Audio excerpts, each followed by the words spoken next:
ಅರೆ ಕಡಿಮೆ ಹಾಕು ಆದ್ರೆ ಅಸಲಿ ಹಾಕು. MDH ಕಾಶ್ಮೀರಿ ಕೆಂಪು ಮೆಣಸಿನ ಪೌಡರ್.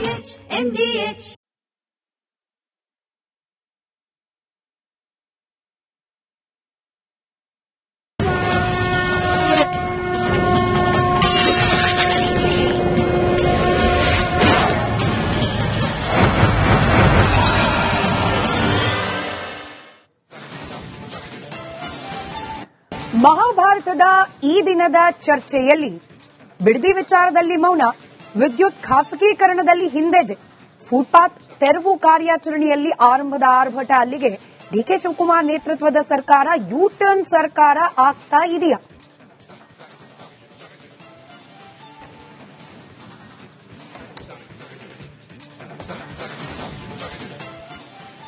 ನಮಸ್ಕಾರ, ಮಹಾಭಾರತ ಚರ್ಚಾ ಕಾರ್ಯಕ್ರಮಕ್ಕೆ ಸ್ವಾಗತ. ನಾನು ಸ್ಮಿತಾ ರಂಗನಾಥ್. ವಿದ್ಯುತ್ ಖಾಸಗೀಕರಣ, ಅದರಲ್ಲೂ ಕರ್ನಾಟಕದ ಆಯ್ದ ಜಿಲ್ಲೆಗಳು 19 ಅನ್ನೋದು ನಮಗ್ ಸಿಕ್ಕಿರೋ ಲೆಕ್ಕ. 19 ಜಿಲ್ಲೆಗಳಲ್ಲಿ ವಿದ್ಯುತ್ ಅನ್ನ ವಿತರಣೆ ಮಾಡಲಿಕ್ಕೆ ನಮಗೆ ಅವಕಾಶ ಮಾಡಿಕೊಡಿ ಅಂತ ಹೇಳಿ ಟಾಟಾ ಸಂಸ್ಥೆ, ಅಂದ್ರೆ ಖಾಸಗಿ ಸಂಸ್ಥೆ, ಕೆಇಆರ್ಸಿಗೆ ಅರ್ಜಿಯೊಂದನ್ನ ಹಾಕಿತ್ತು. ತೀವ್ರ ವಿರೋಧ ವ್ಯಕ್ತವಾಯಿತು. 20-25 ಲಕ್ಷ ಈ ರೀತಿ ಖಾಸಗೀಕರಣ ಬೇಡ ಅಂತ ಹೇಳಿ ಯಾವಾಗ ಪತ್ರಗಳು, ಇಮೇಲ್ಗಳು ಇದೆಲ್ಲವೂ ದಾಖಲಾಗ್ತಾ ಹೋಯಿತು. ಇದೇ ಕಾರಣಕ್ಕೂ ಏನೋ ಗೊತ್ತಿಲ್ಲ, ಒಟ್ನಲ್ಲಿ ಮುಂದಿಟ್ಟಿದ್ದ ಹೆಜ್ಜೆಯನ್ನ ಟಾಟಾ ಸಂಸ್ಥೆ ಹಿಂದಿಟ್ಟಿದೆ. ನಾವು ಹಾಕಿದ್ದ ಅರ್ಜಿ ಏನಿದೆ, ವಿದ್ಯುತ್ ವಿತರಣೆಗೆ ನಾವು ಸಲ್ಲಿಸಿದ ಅರ್ಜಿ, ಅದನ್ನ ನಾವು ವಾಪಸ್ ಪಡ್ಕೊಳ್ತಿದ್ದೀವಿ ಅಂತ ಹೇಳಿ ಟಾಟಾ ಸಂಸ್ಥೆ ಹೇಳಿದೆ. ಇದು ಆಗಿರೋದು ಒಂದು ಭಾಗ. ಇನ್ನು ಎಲ್ಲಾ ವಿಚಾರದಲ್ಲಿರುವಂತೆ ಈ ವಿಚಾರದಲ್ಲೂ ಕೂಡ ರಾಜಕಾರಣ ಅನ್ನೋದು ಇದ್ದೇ ಇದೆಯಲ್ಲ. ಈಗ ಹಿಂದಕ್ಕೆ ಪಡೆದಿದ್ದು ಟಾಟಾ ಕಂಪನಿ, ಆದ್ರೆ ಕ್ರೆಡಿಟ್ ತಗೊಳ್ಳೋ ಪ್ರಯತ್ನ ಕಾಂಗ್ರೆಸ್ ಸರ್ಕಾರ ಮಾಡ್ತಿದ್ಯಾ? ನಾವು ನೌಕರರ ಪರವಾಗಿರ್ತೀವಿ, ನಾವು ರೈತರ ಪರವಾಗಿರ್ತೀವಿ, ನಾವು ಗುತ್ತಿಗೆದಾರರ ಪರವಾಗಿರ್ತೀವಿ, ನಾವು ಖಾಸಗೀಕರಣ ಮಾಡೋದಿಲ್ಲ ಅಂತ ಹೇಳಿ ಈ ಟಾಟಾ ಸಂಸ್ಥೆ ಅರ್ಜಿಯನ್ನ ವಾಪಸ್ ಪಡೆದ ನಂತರದಲ್ಲಿ ಸರ್ಕಾರ ಹೇಳ್ತಿರೋದು ಯಾಕೆ? ಅಸಲಿಗೆ ಈ ವಿದ್ಯುತ್ ಖಾಸಗೀಕರಣ ಅನ್ನೋದು ಕರ್ನಾಟಕ ರಾಜ್ಯಕ್ಕೆ ಸೀಮಿತವಾಗಿ ಯೋಚನೆ ಮಾಡೋದಾದ್ರೆ ಬೇಕಾ ಬೇಡವಾ? ವಿದ್ಯುತ್ ಖಾಸಗೀಕರಣ ಆದ್ರೆ ಯಾರಿಗ್ ಲಾಭ, ಯಾರಿಗ್ ನಷ್ಟ? ರೈತರಿಗೆ ನಿಜವಾಗ್ಲೂ ಸಬ್ಸಿಡಿ ಹೊಟ್ಟೋಗುತ್ತೆ ಅನ್ನೋ ಆತಂಕ ಸತ್ಯಕ್ಕೆ ಹತ್ತಿರವಾಗಿರೋದಾ?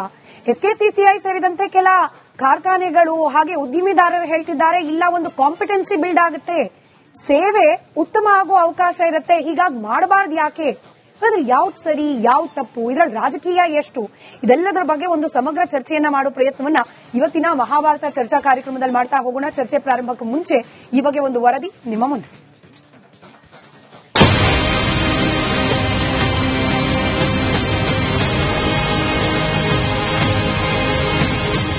ರಾಜ್ಯದ ವಿದ್ಯುತ್ ವಿತರಣಾ ಕ್ಷೇತ್ರವನ್ನ ಖಾಸಗೀಕರಣಗೊಳಿಸುವ ಪ್ರಸ್ತಾವನೆಗೆ ರಾಜ್ಯಾದ್ಯಂತ ರೈತರು, ಸಾರ್ವಜನಿಕರು ಮತ್ತು ವಿವಿಧ ಕಾರ್ಮಿಕ ಸಂಘಟನೆಗಳಿಂದ ತೀವ್ರ ವಿರೋಧ ವ್ಯಕ್ತವಾಗ್ತಾ ಇದೆ.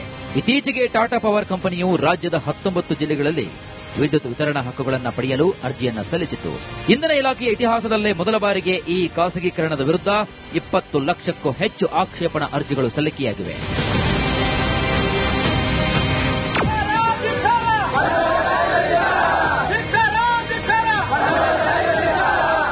ಯಾವಾಗ ಪ್ರತಿಭಟನೆ ತೀವ್ರವಾಯಿತೋ ಇದ್ದಕ್ಕಿದ್ದಂತೆ ಟಾಟಾ ಕಂಪನಿ ವಕೀಲರು ಕೆಇಆರ್ಸಿ ಮುಂದೆ ಹಾಜರಾಗಿ ತಾನು ಸಲ್ಲಿಸಿದಂತಹ ಅರ್ಜಿಯನ್ನು ವಾಪಸ್ ಪಡೆಯುವುದಾಗಿ ಹೇಳಿದೆ.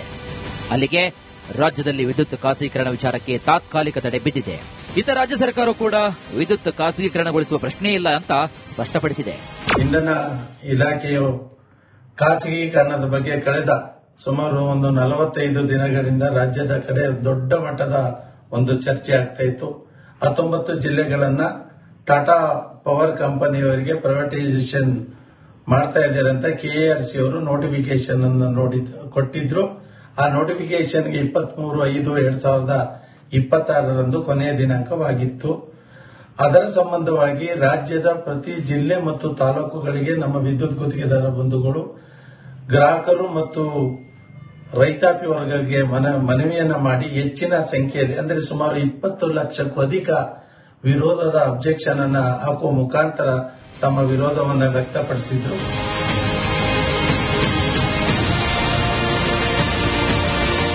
ಈ ಚರ್ಚೆಗಳು ಮಾಡೋದನ್ನು ನಾವು ನಡೆಸಲಿಕ್ಕಾಗೋದಿಲ್ಲ.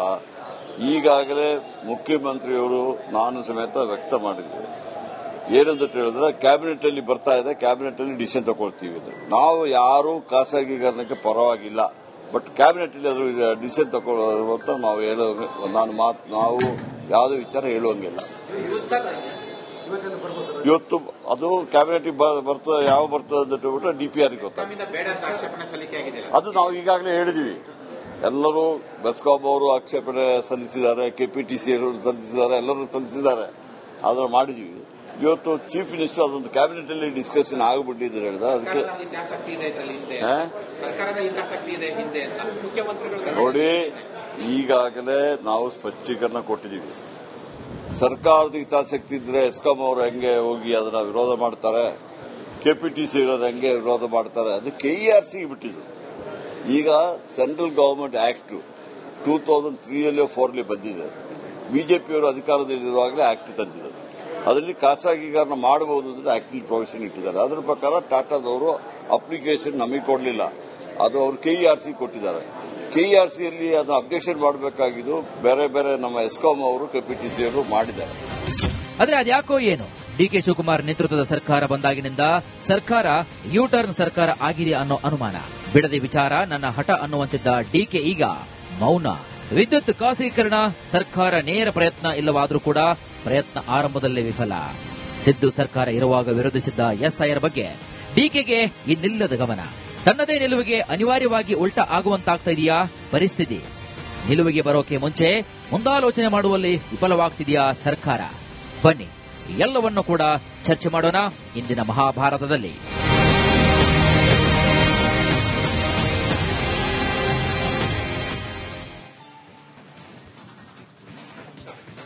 ಚರ್ಚೆ ಪ್ರಾರಂಭ ಮಾಡಲಿಕ್ಕೆ ಮುಂಚೆ ವೀಕ್ಷಕರೇ, ನಿಮಗೆ ಗೊತ್ತಿದೆ ಮಹಾಭಾರತ ಚರ್ಚಾ ಕಾರ್ಯಕ್ರಮದ ಜನಾಭಿಪ್ರಾಯ ವೇದಿಕೆ ನಿಮಗಾಗಿ ಮುಕ್ತವಿದೆ. ಸ್ಕ್ರೀನ್ನ ಕೆಳಭಾಗದಲ್ಲಿ ತೋರಿಸಲಾಗ್ತಾ ಇರುವ ದೂರವಾಣಿ ಸಂಖ್ಯೆಗಳು, ವಾಟ್ಸ್ಆಪ್ ಅಥವಾ ಸೋಷಿಯಲ್ ಮೀಡಿಯಾದ ಎಕ್ಸ್ ಖಾತೆಯ ಮೂಲಕ ನೀವು ಅಂದ್ರೆ ನಮ್ಮ ವೀಕ್ಷಕರು ನಮ್ಮ ಚರ್ಚೆಯಲ್ಲಿ ಜಾಯಿನ್ ಆಗಬಹುದು. ಇವತ್ತಿನ ವಿಚಾರ ಸಿಂಪಲ್, ವಿದ್ಯುತ್ ಖಾಸಗೀಕರಣ ನಮ್ಗೆ ಸಂಬಂಧಪಟ್ಟಿದ್ದ ವಿಚಾರ ಅಲ್ಲ ಅಂತ ಹೇಳಿ ನಿಮಗೆ ಮೇಲ್ನೋಟಕ್ಕೆ ಅನ್ನಿಸಬಹುದು. ಆದ್ರೆ ನೀವು ಪ್ರತಿನಿತ್ಯ ನಮ್ಮ ಮನೆಗಳಲ್ಲಿ, ನಮ್ಮ ಕಚೇರಿಗಳಲ್ಲಿ, ನಮ್ಮ ಮಕ್ಕಳು ಹೋಗೋ ಶಾಲೆಗಳಲ್ಲಿ ಯಾವ್ಯಾವ ಕಡೆಯಲ್ಲಿಲ್ಲ, ಬಹುತೇಕ ಕಡೆಗಳಲ್ಲಿ ಬಳಕೆ ಮಾಡ್ತಾ ಇರುವ ವಿದ್ಯುತ್ ಸರ್ಕಾರಕ್ಕೆ KERC ಸರ್ಕಾರ ಇದರ ಉಸ್ತುವಾರಿ ಅಂತ ಇರೋದು ಯಾವುದೋ ಒಂದು ಖಾಸಗಿ ಕಂಪನಿಗೆ ಹೋಗ್ಬಿಟ್ರೆ ನಾಳೆ ದಿನ ಅದರ ಪರಿಣಾಮ ಅಡ್ಡಾನೋ ಅಥವಾ ಸೀದಾ ಪರಿಣಾಮನೋ ನಿಮ್ಮ ಮೇಲೂ ಕೂಡ ಆಗುವ ಸಾಧ್ಯತೆ ಇದೆ. ಹೀಗಾಗಿ ನೇರವಾಗಿ ನಿಮಗೆ ಸಂಬಂಧಪಟ್ಟ ವಿಚಾರ ಕೂಡ ಆಗಿರೋದ್ರಿಂದ ನಿಮ್ಮ ಪಾಲ್ಗೊಳ್ಳುವಿಕೆಯ ನಿರೀಕ್ಷೆಯೊಂದಿಗೆ ಚರ್ಚೆಯನ್ನ ಪ್ರಾರಂಭ ಮಾಡ್ತಾ ಇದ್ದೀನಿ. ಚರ್ಚೆಯಲ್ಲಿ ಕಾಂಗ್ರೆಸ್ ವಕ್ತಾರರಾದ ರಘು ದೊಡ್ಡೇರಿ ಅವರಿದ್ದಾರೆ, ಬಿಜೆಪಿ ವಕ್ತಾರರಾದ ವೆಂಕಟೇಶ್ ದೊಡ್ಡೇರಿ ಅವರಿದ್ದಾರೆ, ಜೆಡಿಎಸ್ ವಕ್ತಾರರಾದ ರಿಷಿಕ್ ಗೌಡ ಅವರಿದ್ದಾರೆ. ನಮಸ್ಕಾರ, ಮೂವರಿಗೂ ಕಾರ್ಯಕ್ರಮಕ್ಕೆ ಸ್ವಾಗತ. ರಾಜಕೀಯ ಚರ್ಚೆ ಅನ್ನೋದಕ್ಕಿಂತ ಹೆಚ್ಚಾಗಿ ಇವತ್ತು ಕೆಲ ಟೆಕ್ನಿಕಲ್ ಅಂಶಗಳ ಬಗ್ಗೆ ಕೂಡ ಮಾತನಾಡಬೇಕಾಗತ್ತೆ. ಹಾಗೆ ಈ ವಿದ್ಯುತ್ ಇಲಾಖೆಗೆ ಸಂಬಂಧಪಟ್ಟಂತೆ ಅಲ್ಲಿರುವ ನೌಕರರು, ಗುತ್ತಿಗೆದಾರರು, ಇದನ್ನು ಅವಲಂಬಿಸಿರುವ ರೈತರು, ಜನಸಾಮಾನ್ಯರು, ಇವರ ವಿಚಾರ ಕೂಡ ಮಾತನಾಡಬೇಕು ಅನ್ನೋ ಕಾರಣಕ್ಕೆ ವಿಷಯ ತಜ್ಞರನ್ನ ಇವತ್ತು ಚರ್ಚೆಯಲ್ಲಿ ನಾವು ಇನ್ಕ್ಲೂಡ್ ಮಾಡ್ಕೊಳ್ತಾ ಇದೀವಿ. KERC ಮಾಜಿ ಸಲಹೆಗಾರರಾದ MG ಪ್ರಭಾಕರ್ ಸರ್ ಇದ್ದಾರೆ. ನಮಸ್ಕಾರ, ಕಾರ್ಯಕ್ರಮಕ್ಕೆ ಸ್ವಾಗತ ಸರ್. ಹಾಗೆ ರಾಜ್ಯಾಧ್ಯಕ್ಷರು ವಿದ್ಯುತ್ ಗುತ್ತಿಗೆದಾರರ ಸಂಘ ರಮೇಶ್ ಅವರಿದ್ದಾರೆ. ನಮಸ್ಕಾರ, ಕಾರ್ಯಕ್ರಮಕ್ಕೆ ಸ್ವಾಗತ. ಎಲ್ಲದನ್ನ ಬ್ಯಾಲೆನ್ಸ್ ಮಾಡಲಿಕ್ಕೆ ನಿಮಗೆ ಕನೆಕ್ಟ್ ಆಗುವ ವಿಚಾರಗಳನ್ನ ತಿಳಿಸಲಿಕ್ಕೆ ಹಿರಿಯ ಪತ್ರಕರ್ತರು, ರಾಜಕೀಯ ವಿಶ್ಲೇಷಕರಾದ ರಾಮಕೃಷ್ಣ ಉಪಾಧ್ಯಾಯ ಸರ್ ಇದ್ದಾರೆ. ಸರ್ ನಮಸ್ಕಾರ, ತಮಗೂ ಕಾರ್ಯಕ್ರಮಕ್ಕೆ ಸ್ವಾಗತ. ಹಾಗೆ ಹೆಸ್ಕಾಂನ ಅಧ್ಯಕ್ಷರಾದ ಅಜ್ಜಂಪೀರ್ ಖಾದ್ರಿ ಸರ್ ಕೂಡ ಇದ್ದಾರೆ. ಸರ್ ನಮಸ್ಕಾರ, ತಮಗೂ ಕಾರ್ಯಕ್ರಮಕ್ಕೆ ಸ್ವಾಗತ. ನಾನು ಈ ಟೆಕ್ನಿಕಲ್ ಇಶ್ಯೂಗೆ ಇಳಿಯೋಕ್ ಮುಂಚೆ ಹಾಗೆ ವಿದ್ಯುತ್ ಖಾಸಗೀಕರಣ ವಿಚಾರಕ್ಕೆ ನೇರವಾಗಿ ಇಳಿಯೋಕ್ ಮುಂಚೆ ಒಂದೆರಡು ಪೊಲಿಟಿಕಲ್ ಪ್ರಶ್ನೆಗಳೊಂದಿಗೆ ಚರ್ಚೆಯನ್ನ ಪ್ರಾರಂಭ ಮಾಡ್ತಾ ಇದ್ದೀನಿ. ರಘು ದೊಡ್ಡೇರಿ ಅವರೇ, ಈಗ ಟಾಟಾ ಸಂಸ್ಥೆ ಅರ್ಜಿಯನ್ನ ವಾಪಸ್ ತಗೊಳ್ತು, ಅದಾದ ನಂತರದಲ್ಲಿ DK ಶಿವಕುಮಾರ್ ಅವರು ಹೇಳಿಕೆ ನೀಡಿದ್ರು, ತಾತ್ಕಾಲಿಕ ಬ್ರೇಕ್, ಓಕೆ. ಬಟ್ ಒಂದ್ 2-3 ಡಿಸಿಷನ್ಗಳನ್ನ DK ಶಿವಕುಮಾರ್ ಅವರು ಮುಖ್ಯಮಂತ್ರಿ ಆದ್ಮೇಲೆ ಆಗ್ತಾ ಇರುವ 2-3 ಘಟನೆಗಳನ್ನ ಗಮನಿಸಿದ್ರೆ ಎಲ್ಲೋ ಇನ್ನೇನ್ ಶುರುವಾಯ್ತು ಅನ್ನೋಷ್ಟೊತ್ತಿಗೆ ಯೂಟರ್ನ್ ಹೊಡೆಯೋದು ಅನಿವಾರ್ಯ ಅನ್ನೋ ಹಂತಕ್ಕೆ ಬಂದಿದ್ಯಾ? ಫಾರ್ ಎಕ್ಸಾಂಪಲ್ ಬಿಡದಿ, ನೀವು ಹೇಳ್ಬೋದು ಕೋರ್ಟು ಅಂತ ಹೇಳಿ, ಬಟ್ ಹಠ ಹಿಡಿದವ್ರು ಯಾರು? ಈಗ ಅವ್ರ ಮೌನಕ್ಕೆ ಕಾರಣ ಏನು? ಅನುಮಾನ ಇದ್ದೇ ಇದೆ. ವಿದ್ಯುತ್ ಖಾಸಗೀಕರಣ ನಮ್ದೇನು ಇಲ್ಲವೇ ಇಲ್ಲ ಅಂತಂದ್ರು ಕೆಲವರು ಹೇಳ್ತಿದ್ದಾರೆ ಸರ್ಕಾರದ್ದು, ಅದರಲ್ಲಿ ವೈಯಕ್ತಿಕವಾಗಿ DK ಶಿವಕುಮಾರ್ ಅವರ ಹಿತಾಸಕ್ತಿ ಕೂಡ ಇದೆಯಂತೆ ಅಂತ. ಈಗ ಬಂದು ಹೇಳ್ತಿದ್ದಾರೆ ಇಲ್ಲ ನಾವು ಅದಕ್ಕೆ ಕೈ ಹಾಕೋಕ್ ಹೋಗಲ್ಲ. ಹಿಂಗ್ 2-3 ವಿಚಾರಗಳನ್ನ ಗಮನಿಸಿದಾಗ ಯೂಟರ್ನ್ ಸರ್ಕಾರ ಆಗ್ತಾ ಇದೆಯಾ DK ಶಿವಕುಮಾರ್ ಅವ್ರ ನೇತೃತ್ವದ ಸರ್ಕಾರ ಅನ್ನೋ ಅನುಮಾನ. ಮೊನ್ನೆ DK ಶಿವಕುಮಾರ್ ಅವರು ಹೋಗ್ತಾ ಇರ್ತಕ್ಕಂಥ ಸ್ಪೀಡ್ ಅನ್ನು ನೋಡಿ ವಿರೋಧ ಪಕ್ಷದವರಿಗೆ ತಡ್ಕೊಳಕ್ ಆಗ್ದಿರ ವಿರೋಧ ಪಕ್ಷದವರು ಎದ್ದು ಭಯದಿಂದ ಈ ರೀತಿಯಾದಂತಹ ಒಂದು ನರೇಶನ್ ಅನ್ನು ಸೆಟ್ ಮಾಡುವಂತ ಕೆಲಸವನ್ನ ವಿರೋಧ ಪಕ್ಷದವರು ಮಾಡ್ತಾ ಇದ್ದಾರೆ. ಈ ವಿರೋಧ ಪಕ್ಷದವರು ಸಕ್ಸಸ್ ಆಗೋದಿಲ್ಲ.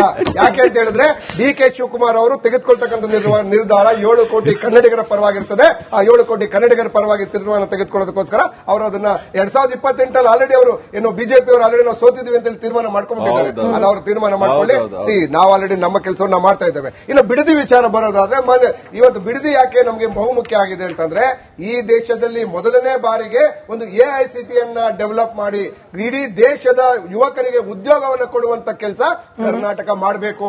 Already SM. ಕೃಷ್ಣ ಅವರ ಕಾಲದಿಂದ ಶುರುವಾದಂತಹ ಐಟಿ ರೆವಲ್ಯೂಷನ್ ಇಡೀ ದೇಶಾದ್ಯಂತ 50 ಲಕ್ಷ ಉದ್ಯೋಗಗಳನ್ನು ಸೃಷ್ಟಿ ಮಾಡಿ ಸರಿಸುಮಾರು 7 ಲಕ್ಷ ಕೋಟಿ ಹಣವನ್ನ ಕೇಂದ್ರ ಸರ್ಕಾರಕ್ಕೆ ಪ್ರತಿ ವರ್ಷ ಕೊಡ್ತಾ ಇದ್ದೀವಿ. ಇಷ್ಟೆಲ್ಲ ನಾವು ಮಾಡಿದೀವಿ ಅಂತಂದ್ರೆ ಎಲೆಕ್ಟ್ರಾನಿಕ್ ಸಿಟಿ 1977 ಅಲ್ಲಿ ತಂದ್ವಿ. ವೈಟ್ ಫೀಲ್ಡ್ ಅನ್ನ ದೇವೇಗೌಡರು ತಂದ್ರು, ಅದನ್ನ ನಾವು ಮುಂದುವರಿಸಿದ್ ನಾವು.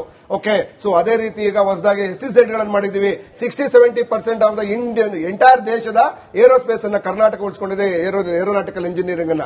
ಯಾಕೆ ಎಐಸಿಟಿ ನಾವು ಮಾಡ್ತೀವಿ ಅಂದ್ರೆ ಒಂದು ಕನಸಿನ ಕೂಸು.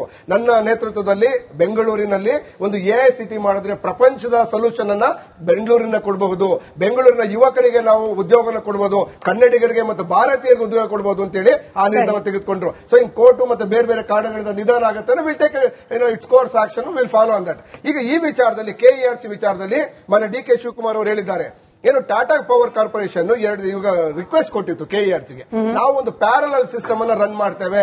ಏನು ರೈಲ್ವೆಯನ್ನ ನಾವು ರನ್ ಮಾಡ್ತೀವಿ, ಹಳಿಗಳು ಆಲ್ರೆಡಿ ಇದೆ, ಆ ಇನ್ಫ್ರಾಸ್ಟ್ರಕ್ಚರ್ ಉಪಯೋಗಿಸಿಕೊಂಡು ನಾವು ರನ್ ಮಾಡ್ತೀವಿ ಅಂತ ಹೇಳಿ ಮಾಡಿದ್ದಾರೆ ಪ್ರೈವೇಟೈಸೇಷನ್. ಅದೇ ರೀತಿ ಟಾಟಾ ಪವರ್ ಅವರು ಕೂಡ ಕರ್ನಾಟಕ ಸರ್ಕಾರದ ರಾಜ್ಯ ಸರ್ಕಾರದ ಇನ್ಫ್ರಾಸ್ಟ್ರಕ್ಚರ್ ಉಪಯೋಗಿಸಿಕೊಂಡು ನಾವು ಪ್ರೈವೇಟ್ ಆಪರೇಟರ್ ಬೈ ಮಾಡ್ತೀವಿ, ಬೈ ಮಾಡಿ ನಾವು ನಿಮಗೆ ಕೊಡ್ತೀವಿ ಅಂತ ಹೇಳಿ ಒಂದು ಅಪ್ಲಿಕೇಶನ್ ಕೊಟ್ಟಿದ್ದನ್ನ KERCಗಳು ನಮ್ಮ ಏನು ಎಸ್ಕಾಂಗಳಿದ್ದಾವೆ ಅವು ವಿರೋಧ ಪಡಿಸಿದ್ರಿಂದ ಮೊನ್ನೆ ಮುಖ್ಯಮಂತ್ರಿಗಳು ನಿರ್ಧಾರ ತೆಗೆದುಕೊಂಡು ನಾವು ಅಪೋಸ್ ಮಾಡ್ತೀವಿ ಅಂತ ಹೇಳಿ. ಯಾಕೆ ಈ ವಿಚಾರ ಅಂತ ಹೇಳಿದ್ರೆ ಮುಖ್ಯಮಂತ್ರಿಗಳು ನಿರ್ಧಾರ ತಗೊಂಡಿದ್ದಾರೆ ಅಲ್ಲ, ಮುಖ್ಯಮಂತ್ರಿ ಸರ್ಕಾರ ಆಬ್ವಿಯಸ್ ಆಗಿ ಸರ್ಕಾರ ಓಕೆ ಮುಖ್ಯಮಂತ್ರಿ ಸರ್ಕಾರ ತೆಗೆದುಕೊಂಡಿದೆ. ಓಕೆ, ಸೊ ಬಟ್ ಒಂದು ವಿಚಾರವನ್ನು ಹೇಳ್ತೇನೆ, ಅದನ್ನ ಕ್ಯಾಬಿನೆಟ್ ಅಲ್ಲಿ ಇಟ್ಟು ಈಗ ನಾವು ಅಪೋಸ್ ಮಾಡ್ತೀವಿ ಅಂತ ಹೇಳಿದ್ದಾರೆ. ನಿರ್ಧಾರ ತೆಗೆದುಕೊಂಡಿರ್ತಕ್ಕಂಥದ್ದು ಸರ್ಕಾರದ ನಿರ್ಧಾರ, ಅದನ್ನ ಕ್ಯಾಬಿನೆಟ್ ಅಲ್ಲಿ ತೀರ್ಮಾನ ತೆಗೆದುಕೊಂಡು what are we going to do ಅನ್ನೋ ತೀರ್ಮಾನ ಮಾಡ್ತಾರೆ. ಯಾಕಿದ್ರು ವಿರೋಧ ಮಾಡ್ತೀವಿ ಅಂತಂದ್ರೆ ಸೊ ಮುಂಬೈ ಮತ್ತೆ ಪೂನಾದಲ್ಲಿ ಇದೇ ಒಂದು ಪ್ರೈವೇಟ್ ಕಂಪನಿ ಬಂತು, ಅವರು ಆಲ್ರೆಡಿ ₹6-7 ಇದ್ದಂತ. ಒಂದ್ ನಿಮಿಷ, ನಾನು ವಿದ್ಯುತ್ ಖಾಸಗೀಕರಣಕ್ಕೆ ಇನ್ ಡೀಟೇಲ್ ಆಗಿ ಇಳಿತೀನಿ, ನಾನು ಅದಕ್ಕೆ ಹೇಳ್ಬಿಟ್ಟೆ ಬರ್ತೀನಿ sir. But Ramakrishna sir, over speed ಅಂತ ಹೇಳಿ ರಘು ದೊಡ್ಡೇರಿ ಅವರು ಹೇಳ್ತಾ ಇದ್ರು. ಅಂದ್ರೆ DK ಶಿವಕುಮಾರ್ ಹೋಗ್ತಾ ಇರುವ ಸ್ಪೀಡ್ಗೆ ವಿರೋಧ ಪಕ್ಷಗಳಿಗೆ ಕಂಟ್ರೋಲ್ ಮಾಡ್ಲಿಕ್ಕೆ ಆಗ್ತಾ ಇಲ್ಲ. ಕೆಲವೊಂದ್ ಸತಿ ಸರ್, ನಾನು DK ಶಿವಕುಮಾರ್ ಅವರನ್ನ ಸ್ಪೆಸಿಫಿಕ್ ಆಗಿ ಪ್ರಶ್ನೆ ಕೇಳ್ತಾ ಇಲ್ಲ, ಕೆಲವೊಂದ್ ಸತಿ ಓವರ್ ಸ್ಪೀಡ್ ಆಗಿ ಹೋಗಿ ಮುಂದಿರುವ ನಮ್ಮ ಡೆಸ್ಟಿನೇಷನ್ ಏನು, ಅಲ್ಲಿ ಹೋಗೋಕ್ ಮುಂಚೆ ನಮಗೆ ಸಿಗ್ತಾ ಇರುವ ಅಬ್ಸ್ಟಿಕಲ್ಸ್ ಏನು, ತಿರುವುಗಳೇನು, ಇದನ್ನ ಗಮನಿಸದಲ್ಲೇ ನುಗ್ಗೋಕ್ ಹೋದಾಗ ಹಿಂಗ್ ಆಗ್ಬಿಡುತ್ತಾ, ಯೂ ಟರ್ನ್ ಮಾಡ್ಕೊಳ್ಳೋದು ಅನಿವಾರ್ಯ ಆಗ್ಬಿಡುತ್ತಾ ಬಿಡದಿ ವಿಚಾರದಲ್ಲಿ, ವಿದ್ಯುತ್ ಖಾಸಗೀಕರಣ ವಿಚಾರದಲ್ಲಿ. ಈ ಓವರ್ ಸ್ಪೀಡ್ ವಿತೌಟ್ ನೀವೇನು ಮುಂದೇನಿದೆ ಅನ್ನೋದನ್ನ ಯೋಚನೆ ಮಾಡ್ದಲ್ಲೇ ಹೋದಾಗ ಹಿಂಗಾಗತ್ತಾ ಅನ್ನೋದು ಅನುಮಾನ. ನೋಡಿ, ಓವರ್ ಸ್ಪೀಡ್ ಮಾಡಕ್ ಹೋದಾಗ ರೋಡ್ ಬ್ರೇಕ್ಸ್ ಗಳು ಸಿಗುತ್ತೆ. So you have to be careful. ನಿಧಾನವಾಗಿ ಡ್ರೈವ್ ಮಾಡ್ಕೊಂಡು ಹೋದ್ರೆ ಅದನ್ನ ಅವಾಯ್ಡ್ ಮಾಡ್ಕೊಂಡು ಹೋಗ್ಬೋದು. ಸೊ ಓವರ್ ಸ್ಪೀಡ್ ಮಾಡಿದಾಗ will have to find a ways cross ತಗೊಳ್ಬೇಕಾಗುತ್ತೆ. ಈಗ ಈ ವಿಚಾರದಲ್ಲಿ ನನ್ನ ಅಭಿಪ್ರಾಯ ಏನಂದ್ರೆ, ಟಾಟಾ ಕಂಪನಿಯವರು ಏನು ಖಾಲಿ ಬೀಲಿ ಕಂಪನಿ ಅಲ್ಲ, ಅವರು ಪವರ್ ಸೆಕ್ಟರ್ ನಲ್ಲಿ ಇರ್ತಕ್ಕಂಥವರು ಬೇರೆ ಬೇರೆ ರಾಜ್ಯಗಳೆಲ್ಲ ಮಾಡಿದ್ದಾರೆ. ಎಸ್ಪೆಷಲಿ ಮುಂಬೈ ಮತ್ತು ದೆಹಲಿ, ಅಜ್ಮೀರ್, ಇನ್ನೊಂದು ಯಾವುದೋ ರಾಜ್ಯಗಳಲ್ಲಿ ಮಾಡಿದ್ದಾರೆ. ಸೊ ಅವರಿಗೆ ಎಕ್ಸ್ಪೀರಿಯನ್ಸ್ ಇರ್ತಕ್ಕಂಥದ್ದು ಈ ಫೀಲ್ಡ್ ಅಲ್ಲಿ. So competition is always good. So competition ಇರಬೇಕು, ಆವಾಗಲೇ ಯಾವುದೇ ಒಂದು ಪಬ್ಲಿಕ್ ಯುಟಿಲಿಟಿ ಚೆನ್ನಾಗಿ ಕೆಲಸ ಮಾಡ್ಲಿಕ್ಕೆ ಸಾಧ್ಯ. ಕರ್ನಾಟಕದಲ್ಲಿ ಒಂದು ಅನ್ಫಾರ್ಚುನೇಟ್ಲಿ ಇಂಥ ಒಂದು ಏನೇ ಪ್ರಪೋಸಲ್ ಬಂದು ಕೂಡ ಅದನ್ನು ಅಪೋಸ್ ಮಾಡತಕ್ಕಂಥ ಒಂದು ಪ್ರವೃತ್ತಿ ಬಂದ್ಬಿಟ್ಟಿದೆ. ಫಸ್ಟ್ ನೋಡಬೇಕು, ಎಕ್ಸ್ಪೆರಿಮೆಂಟ್ ಮಾಡಿ ನೋಡಬೇಕು, ಅವಕಾಶ ಕೊಟ್ಟು ನೋಡಬೇಕು. Then you will see whether if it works or not. ಅದಕ್ಕೆ ಅವಕಾಶ ಆಗ್ತಾ ಇಲ್ಲ. ನನಗನ್ಸುತ್ತೆ ಇಲ್ಲಿ ಎಂಪ್ಲಾಯೀಸ್ ಮತ್ತು ಕಾಂಟ್ರಾಕ್ಟರ್ಸ್ ಒತ್ತಡಕ್ಕೆ ಸರ್ಕಾರ ಬಿದ್ದು ಇದಕ್ಕೆ ಬೇಡಪ್ಪ, ಇವನ್ನ ಎದುರಾಕೊಳ್ಳೋದು ಬೇಡ ಅನ್ನೋ ದೃಷ್ಟಿಯಿಂದ ಹೋಗಿದ್ದಾರೆ. ಸೊ ಅವ್ರ ವೆಸ್ಟೆಡ್ ಇಂಟ್ರೆಸ್ಟ್ ಇದ್ದೇ ಇರುತ್ತೆ. So you have to look at the larger picture. ಜನಗಳಿಗೆ ಅನುಕೂಲ ಆಗುತ್ತಾ ಇಲ್ಲ ಅನ್ನೋದನ್ನು ನೋಡ್ಕೋಬೇಕು. ಈಗ ಫಾರ್ ಎಕ್ಸಾಂಪಲ್ ಮಹಾರಾಷ್ಟ್ರದಲ್ಲಿ ಟಾಟಾ ಕಂಪನಿ ಇದೆ, ಅದಾನಿ ಕಂಪನಿ ಕೂಡ ಇದೆ. ಸೊ ಕಾಂಪಿಟೇಷನ್ ಇರೋದ್ರಿಂದ rates are also less. Karnataka is one of the highest in the country. ಈಗ ಕಮರ್ಷಿಯಲ್ ಅಂಡ್ ಇಂಡಸ್ಟ್ರಿಯಲ್ ಇದಕ್ಕಂತೂ ಎಷ್ಟು ಮಟ್ಟಿಗೆ ಹೆಚ್ಚಾಗಿದೆ ಅಂತ ಹೇಳಿದ್ರೆ ಇಲ್ಲಿ ಇಂಡಸ್ಟ್ರೀಸ್ ಬರ್ತಾ ಇಲ್ಲ. ಹಾಗಾಗಿ ಕಾಂಪಿಟೇಷನ್ಗೆ ಅವಕಾಶ ಕೊಡಬೇಕಾಯಿತು. ಇದು ಇರತಕ್ಕಂಥ ಒಂದು ಅವಕಾಶವನ್ನು ಕಳ್ಕೊಂಡಿದ್ದಾರೆ ಅಂತ ನನ್ಗನ್ಸುತ್ತೆ. ಆಯ್ತು, ಈ ಅಬ್ಜೆಕ್ಷನ್ ವಿಚಾರಕ್ಕೆ ಹೋಗೋಕ್ ಮುಂಚೆ, ವಿದ್ಯುತ್ ಖಾಸಗೀಕರಣ ವಿಚಾರಕ್ಕೆ ಹೋಗೋಕ್ ಮುಂಚೆ, ಈ ಖಾಸಗೀಕರಣದ ಪಿತಾಮಹ ಅಂತ ಯಾರಾದ್ರೂ ಇದ್ರೆ ಅದು ಬಿಜೆಪಿಯವರು, ಹೇಳ್ತಿರೋದು ಕಾಂಗ್ರೆಸ್ನವರು ಸರ್. ಈಗ ಇದೇ ವಿಚಾರಕ್ಕೆ ಬಂದ್ರು ಕೂಡ, ವಿದ್ಯುತ್ ಖಾಸಗೀಕರಣ ವಿಚಾರಕ್ಕೆ ಬಂದ್ರು ಕೂಡ ಇಂಥದ್ದೊಂದು ಪ್ರಯತ್ನಕ್ಕೆ ಮುನ್ನುಡಿ ಬರೆದವ್ರು ಯಾರು? 2003ನಲ್ಲಿ ಬಿಜೆಪಿಯವರು. ಈಗ ಖಾಸಗೀಕರಣ ಮಾಡಬೇಕೋ ಬೇಡವೋ ನಾವು ಯೋಚನೆ ಮಾಡ್ತಿದ್ದೀವಿ, ಬಟ್ ವಿರೋಧ ಪಕ್ಷದವರು ಅವರೇ ಮಾಡಿದಂತಹ ನಿಯಮಗಳಿಗೆ, ಹಿಂದೆ ಅವ್ರದೇ ಪಕ್ಷ ಮಾಡಿದಂತಹ ನಿಯಮಗಳಿಗೆ ವಿರುದ್ಧವಾಗಿ ಮಾತನಾಡಬಾರದು ಅನ್ನೋದು ಕಾಂಗ್ರೆಸ್ನ ಅಪೇಕ್ಷೆ. ನಿಮ್ಗೆ ಸರ್ ವೆಂಕಟೇಶ್ ದೊಡ್ಡ ರಘು ಅವರು ಒಂದು ಮಾತು ಹೇಳಿದ್ರು, ಏನು ನಾವು ಬಹಳ ಸ್ಪೀಡಾಗಿ ಹೋಗ್ತಾ ಇದ್ದೀವಿ ಅಂತ. ಆ ಸ್ಪೀಡ್ ಏನಕ್ಕೆ ಬ್ರೇಕ್ ಆಗಿದೆ ಅಂತಂದ್ರೆ, ಇವತ್ತು ಪ್ರಜಾಪ್ರಭುತ್ವ ವ್ಯವಸ್ಥೆಯಲ್ಲಿ ಪ್ರಜೆಯೇ ಅಧಿಪತಿ.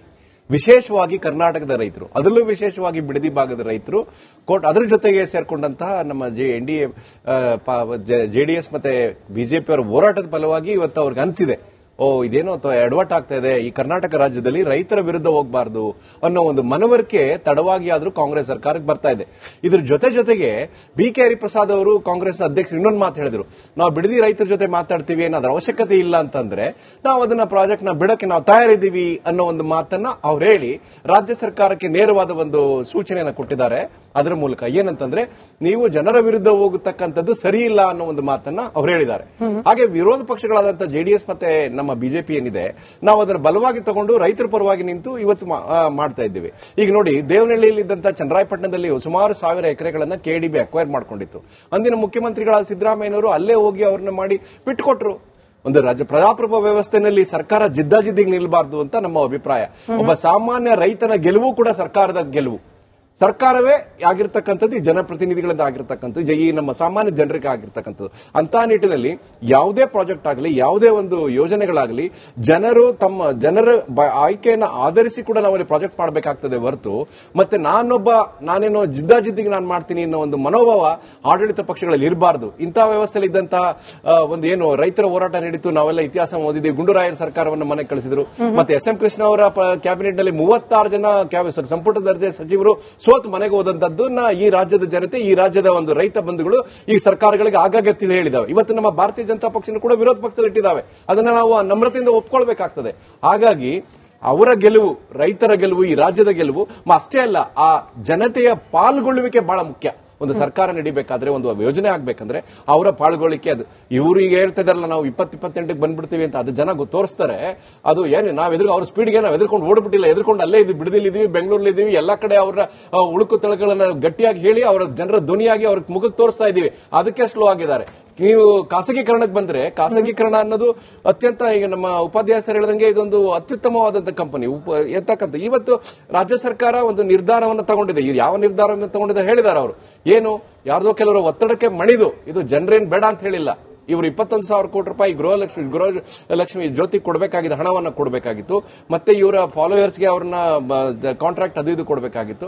ಏನಾಗ್ತದೆ, ಕೊಡಬಹುದಾಗಿತ್ತು. ಬಟ್ ಆದ್ರೆ ಅಂತ ಟಾಟಾ ಅಂತ ಕಂಪನಿ ಇವರೇನು ಕೊಡಲ್ಲ ಅಂತ ಹೇಳಿಲ್ಲ. ಟಾಟಾ ಕಂಪನಿಯವರು 2ನೇ ತಾರೀಕು ಕರ್ನಾಟಕ ಎಲೆಕ್ಟ್ರಿಸಿಟಿ ಅಥಾರಿಟಿಯ ಮುಂದುಗಡೆ ಹೋಗಿ ನಾವೇ ವಿಡ್ರಾ ಮಾಡ್ತೀವಿ, ಸಾಕು ಈ ಸರ್ಕಾರದ ಸವಾಸ ಸಾಕು, ನಮಗೆ ಬೇಡ ಇದು ಸರ್ಕಾರ ಅಂತ ಹೇಳಿದ್ದಾರೆ. ಅವರೇನು ಇವ್ರು ರಿಜೆಕ್ಟ್ ಮಾಡಿಲ್ಲ. ಇವ್ರು ಯಾರು ರಿಜೆಕ್ಟ್ ಮಾಡಕ್ಕೆ? ಅವರು ಅಪ್ಲಿಕೇಶನ್ ಫೈಲ್ ಮಾಡಿದ್ರು ಅನ್ನೋ ಪದವನ್ನು ಅವ್ರು ಬಳಕೆ ಮಾಡಿದ್ದಾರ ನನಗೆ ಗೊತ್ತಿಲ್ಲ ಸರ್. ಅವ್ರು ಹೇಳಿರೋದು ನಾವು ಅರ್ಜಿ ವಾಪಸ್ ತಗೊಳ್ತಿದೀವಿ ಅಂತ ಅಷ್ಟೇನೆ. ಕರ್ನಾಟಕದಲ್ಲಿ ಆ ಒಂದು ವ್ಯವಸ್ಥೆ ಇಲ್ಲ, ಇಂಡಸ್ಟ್ರಿಯಲ್ಲಿ ಮಾಡುವಂತ ವ್ಯವಸ್ಥೆ ಇಲ್ಲ. ರಘು ಸರ್, ಇವತ್ತಿನ ಚರ್ಚೆಯಲ್ಲಿ ಒಬ್ಬರಾದ್ಮೇಲೆ ಒಬ್ರು ಮಾತನಾಡೋಣ. ಇಲ್ಲ ರಘು ಸರ್ ಒಬ್ಬರಾದ್ಮೇಲೆ ಒಬ್ರು ಮಾತಾಡೋಣ. ಸಾಕಷ್ಟು ಸಮಯ ಇದೆ, 1.5 ಗಂಟೆ ಚರ್ಚೆ. ವೆಂಕಟೇಶ್ ಮಾತಾಡುವಾಗ ಅಡ್ಡ ಬಂದಿಲ್ಲ. ಕಾಂಗ್ರೆಸ್ನ ವಕ್ತಾರರು ಸ್ವಲ್ಪ ಸೌಮ್ಯತೆ ಕಾಪಾಡಿಕೊಳ್ಬೇಕು. ಮತ್ತೆ ಅವರು ರಾಜ್ಯ ಸರ್ಕಾರವನ್ನು ನಾವು ವಿರೋಧ ಪಕ್ಷದಲ್ಲಿದ್ದೀವಿ, ನಮ್ಮ ಮಾತುಗಳನ್ನ ಆಡಳಿತ ಪಕ್ಷದ ಕಾಂಗ್ರೆಸ್ ವಕ್ತಾರರು ಕೇಳಬೇಕು. ಅವ್ರ ಪಾಯಿಂಟ್ ಇದ್ರೆ ಪಾಯಿಂಟ್ ಹೇಳ್ಬೇಕು. ಪ್ರತಿ ಸಾರಿ ಬರೋದು ಇಲ್ಲಿ ಮಾತಾಡೋದು ಕ್ಷಮಿಸಿ, ಇದು ಪದೇ ಪದೇ ಆಗ್ತಾ ಇರ್ತದೆ. ಇದು ನಾವು ಜನರ ಧ್ವನಿ. ನಾವು ನಮ್ಮ ಏನು ವಿರೋಧ ಪಕ್ಷಗಳಾಗಿ ನಮ್ಮ ನೋವಿದೆ ಕಾಣಬೇಕು. ಆಡಳಿತ ಪಕ್ಷದಲ್ಲಿರೋ ಅವರಿಗೆ ಒಂದು ಶಾಂತಿ ಇರಬೇಕು. ಅವರು ಗುಂಡಾವರ್ತಿ ಸಂಸ್ಕೃತಿನ ತೋರಿಸಬಾರ್ದು ಇಲ್ಲಿ. ಸರಿ, ಆಯ್ತು. ರಿಷಿಕ್ ಅವರೇ, ಅಲ್ಲಿಗೆ ಬೇಡ ಸದ್ಯಕ್ಕೆ ಅಂತ ಹೇಳಿದ್ದು ಕಂಪನಿಯವರು, ಟಾಟಾ ಕಂಪನಿಯವರು. ಬಟ್ ಇವಾಗ ಪರಿಸ್ಥಿತಿ ಇಲ್ಲ ಈ ರಾಜ್ಯದಲ್ಲಿ. ರಿಷಿಕ್ ಅವರು ಮಾತಾಡ್ಲಿ. ಅಲ್ಲಿಗೆ ನೌಕರರನ್ನ ಉದ್ದೇಶಿಸಿ ಮಾತನಾಡುವಾಗ DK ಶಿವಕುಮಾರ್ ಆಡಿದ ಭಾಷಣ, ಅವರ ಬಾಯಲ್ಲಿ ಬಂದ ಪದಗಳು, ಹಾಗಾದ್ರೆ ಕೇವಲ ಕ್ರೆಡಿಟ್ ತೆಗೆದುಕೊಳ್ಳೋ ಪ್ರಯತ್ನ ಮಾತ್ರನಾ? ನಾವೇ ಅಂದ್ರೆ ಸರ್ಕಾರವೇ ಇದನ್ನು ಬೇಡ ಅಂತ ಹೇಳಿ ಹೋಲ್ಡ್ ಮಾಡಿದೆ ಅನ್ನೋ ರೀತಿಯಲ್ಲಿ ಮಾತನಾಡಿದ್ರು. ಬಟ್ ವಾಸ್ತವ ಇದ್ದಿದ್ದು ವೆಂಕಟೇಶ್ ದೊಡ್ಡೇರಿ ಅವರು ಹೇಳಿದಾಗೆ ನಮಗೆಲ್ಲ ಗೊತ್ತಿರೋ ಹಾಗೆ ಕಂಪನಿಯವರೇನೆ ಅರ್ಜಿ ವಾಪಸ್ ತಗೊಂಡಿದ್ದಾರೆ. DK ಶಿವಕುಮಾರ್ ಅವರು ಕ್ರೆಡಿಟ್ ಪಾಲಿಟಿಕ್ಸ್ ಪ್ಲೇ ಮಾಡ್ತಿದ್ದಾರಾ ಇಲ್ಲಿ ಅಂತ? ಮೇಡಮ್ ನೋಡಿ, ಯಾವುದೇ ಒಂದು ಸರ್ಕಾರಕ್ಕೆ ಡೈರೆಕ್ಷನ್ಸ್ ಇಲ್ಲ ಅಂತ ಹೇಳಿದಾಗ ಯೂ ಟರ್ನ್ ಮಾಡುವಂಥದ್ದು ಸಹಜ.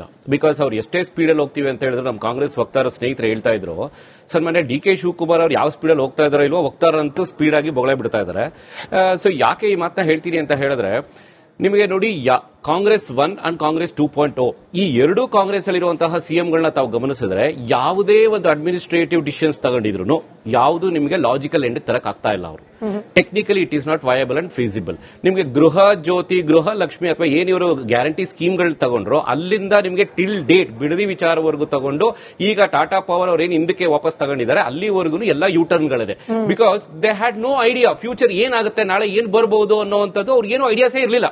ಸೊ ಪರ್ಟಿಕ್ಯುಲರ್ಲಿ ಈಗ ಬಿಡದಿ ವಿಚಾರಕ್ಕೆ ನಾವು ಬರೋದಾದ್ರೆ ನಿಮಗೆ 9,600 ಎಕರೆ ಏನು ನಿಮಗೆ ಕೃಷಿಯತ್ತಾಗಿರುವಂತಹ ಭೂಮಿ ಇದೆ, ಅದರಲ್ಲಿ ಸರಿ ಸುಮಾರು 8.5 ಲಕ್ಷ ಗ್ರೀನರಿ ಇದೆ. ಸೊ ಇವರು ಸನ್ಮಾನ್ಯ ರಾಹುಲ್ ಗಾಂಧಿ ಅವರು ಅಲ್ಲೆಲ್ಲೋ ಕುತ್ಕೊಂಡು ಟ್ವೀಟ್ ಮಾಡ್ತಾರೆ, we have to save the greenery ಅಂತ. ಇಲ್ಲಿ ಕುತ್ಕೊಂಡು ಅದ್ರ ಆಪೋಸಿಟ್ ಆಗಿ ಮಾಡ್ತಾ ಇದ್ದಾರೆ. ಇನ್ನು ಅದರ ವಿಚಾರವಾಗಿ ಇಂಡೆಪ್ ನಾನು ಇವತ್ತು ಮಾತಾಡಕ್ ಹೋಗಲ್ಲ. ಬಟ್ ಈಗ KERCಗೆ ಟಾಟಾ ಪವರ್ ಅವರು 5 ಲೈಸೆನ್ಸ್ಗೆ ಅಪ್ಲಿಕೇಶನ್ ಹಾಕಿರ್ತಾರೆ. ಸರಿ ಸುಮಾರು 19 ಜಿಲ್ಲೆಯಲ್ಲಿ they want to run parallelly with KPTCL ಅನ್ನೋ ಒಂದು ಕಾನ್ಸೆಪ್ಟ್ ಅಲ್ಲಿ ಮಾಡಿರ್ತಾರೆ. ಅವರು ಬೇರೆ ಬೇರೆ ಸ್ಟೇಟ್ಗಳಲ್ಲಿ ತಗೊಂಡಾಗ ಮುಂಬೈ ಇರಬಹುದು, ಡೆಲ್ಲಿ ಇರಬಹುದು, ರಾಜಸ್ಥಾನ್ ಇರಬಹುದು, ಒಡಿಶಾ ಇರಬಹುದು, they have been doing quite well successfully. So ಕರ್ನಾಟಕದಲ್ಲಿ ಏನ್ ಬಂದ್ರು ಪ್ರೈವೇಟೈಸೇಷನ್ ಅಂತ ಹೇಳಿದಾಗ ನಾಟ್ 100% ಪ್ರೈವೇಟೈಸೇಷನ್, ಪಾರ್ಷಿಯಲ್ ಪ್ರೈವೇಟೈಸೇಷನ್ ಅಂತ ತಗೊಂಡ್ಬಂದಿದ್ದು. ಸೊ ಪಾರ್ಷಿಯಲ್ ಪ್ರೈವೇಟೈಸೇಷನ್ ಅಂತ ಬಂದಾಗ ತಮ್ಮ ಮಾಧ್ಯಮದಲ್ಲಿ ನೋಡ್ತಿರೋ ಎಷ್ಟೋ ಜನಕ್ಕೆ ಅರ್ಥ ಆಗದೇ ಇರಬಹುದು. ಅದಕ್ಕೊಂದು ಸುಳ್ಳು ಪ್ಯಾರಲಲ್ ಎಕ್ಸಾಂಪಲ್ ಕೊಡ್ತೀನಿ. ಈಗ ನೋಡಿ BSNL ಕೂಡ ಒಂದು ಟೆಲಿಫೋನ್ ಅಥವಾ ಟೆಲಿಕಾಂ ಇಂಡಸ್ಟ್ರಿ. ಅದಕ್ಕೆ ಪ್ರೈವೇಟ್ ಆಗಿ ನಿಮಗೆ ಈಗ ಐಡಿಯಾ ಇರಬಹುದು, ವೋಡಾಫೋನ್ ಇರಬಹುದು, ಏರ್ಟೆಲ್ ಇರಬಹುದು, ಅವು ಕೂಡ ನಿಮಗೆ ಒಂದು private companies. So they are also providing you service.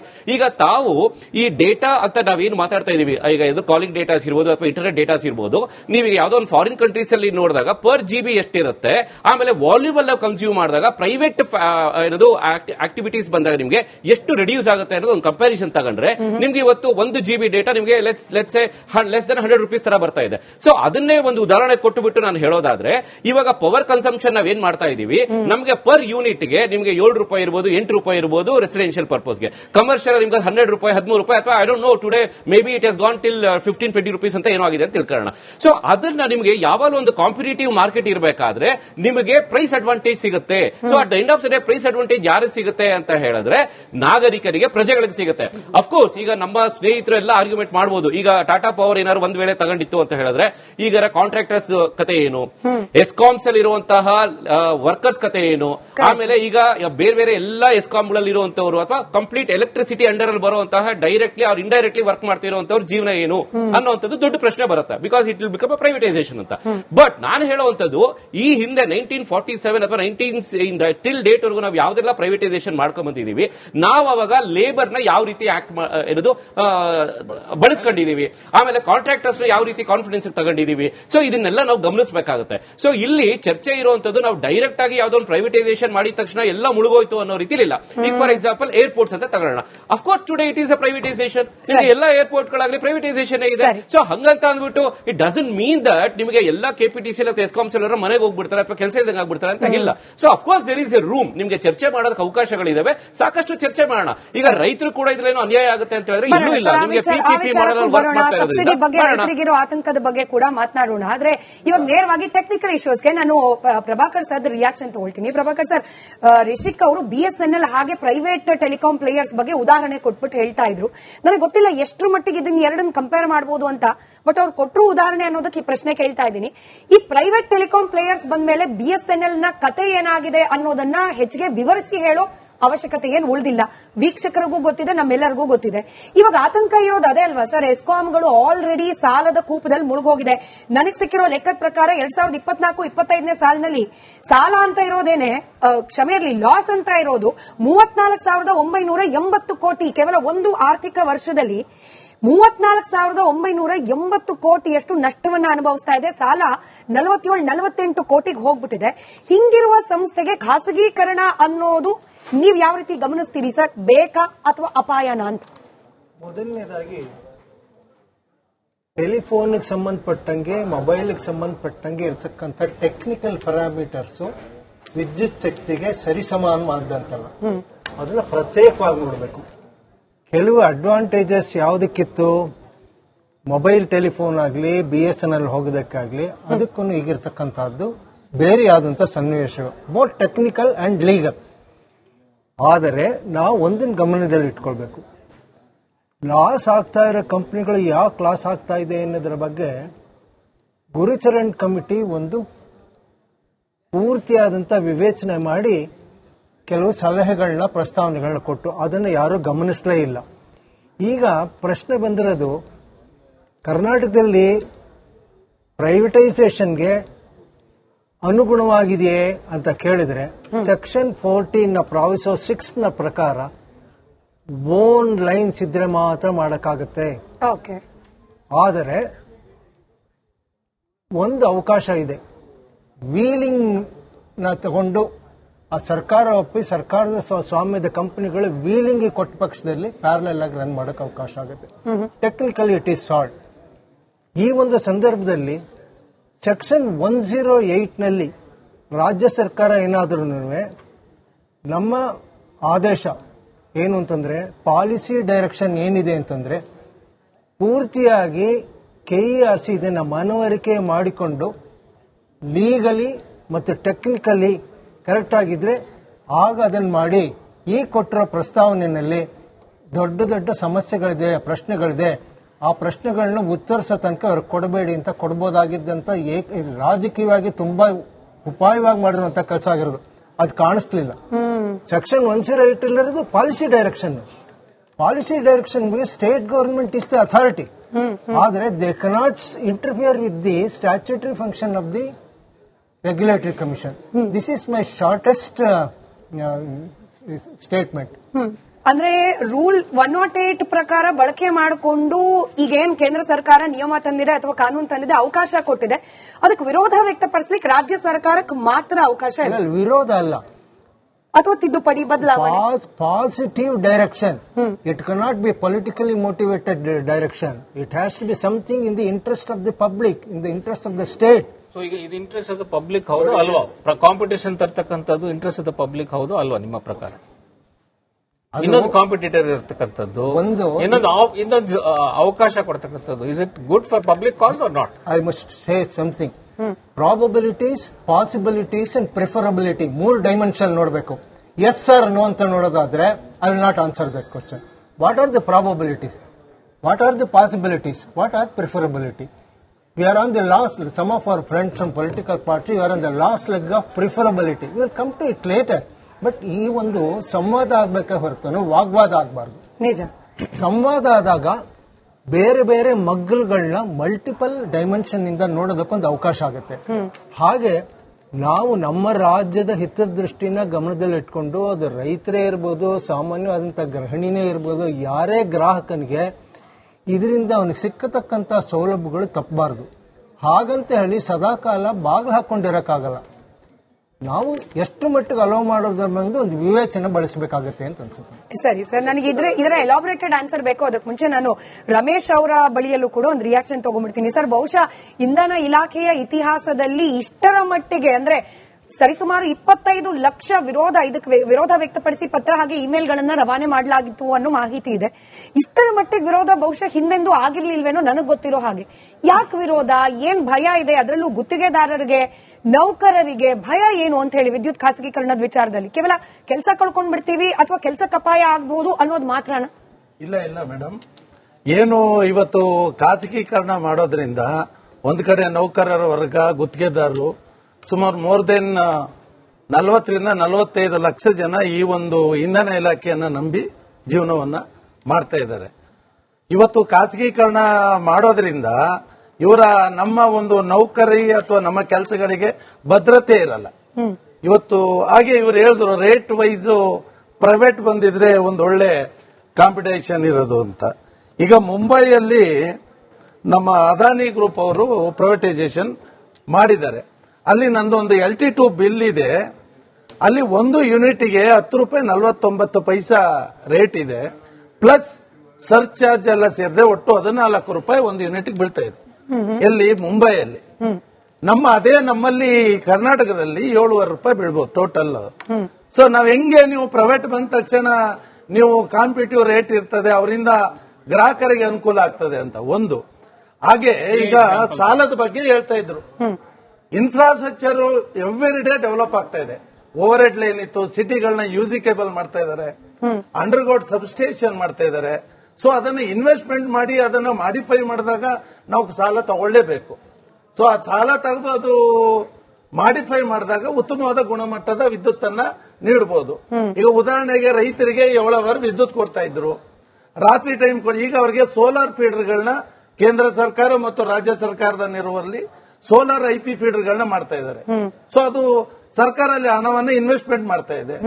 So ಇದರಿಂದ ಖಾಸಗೀಕರಣ ಮಾಡಿದ್ರೇನೆ ಪ್ರಾಬ್ಲಮ್ ಸಾಲ್ವ್ ಆಗ್ತದಲ್ಲ, ಇರುವಂತ ವ್ಯವಸ್ಥೆಯನ್ನ ಸರ್ಕಾರ ಕಟ್ಟುನಿಟ್ಟಾಗಿ ಅದನ್ನ ಜಾರಿ ಮಾಡಿದಾಗ ಒಂದು ಉತ್ತಮವಾದ ಸೇವೆಯನ್ನ ಹಾಗೆ ಒಂದು ಉತ್ತಮವಾದ ಫಲಿತಾಂಶವನ್ನ ಲಾಭದಾಯಕವಾಗಿ ಮಾಡಬಹುದು. ಆದ್ರೆ ಇಲ್ಲಿ ಸ್ವಲ್ಪ ಸಣ್ಣ ಪುಟ್ಟ ಲೂಪೋಲ್ಗಳಿದೆ, ಮಾಡುವಂತ ಕೆಲಸಗಳನ್ನ ಆಲೋಚನೆ ಇಟ್ಟು ಮಾಡಲ್ಲ.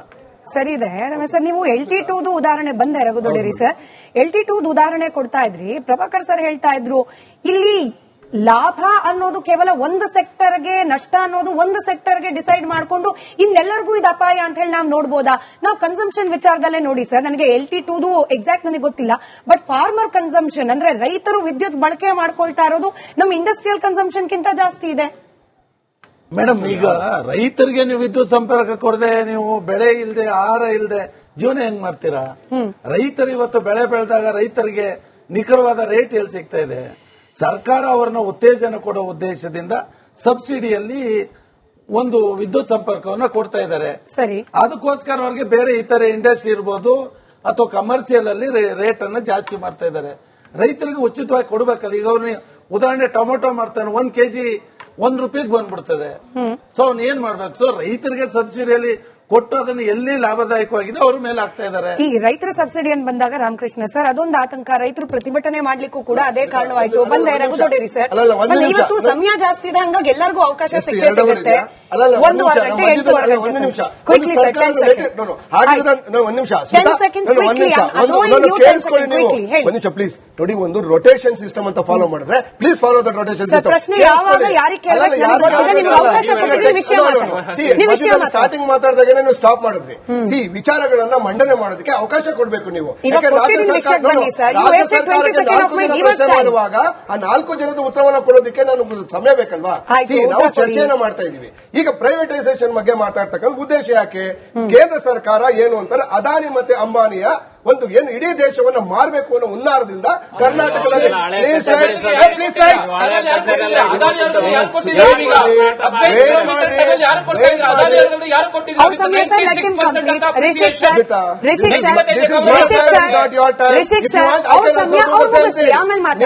ನಾನು ಆಗ ಮಾಡಬಹುದು.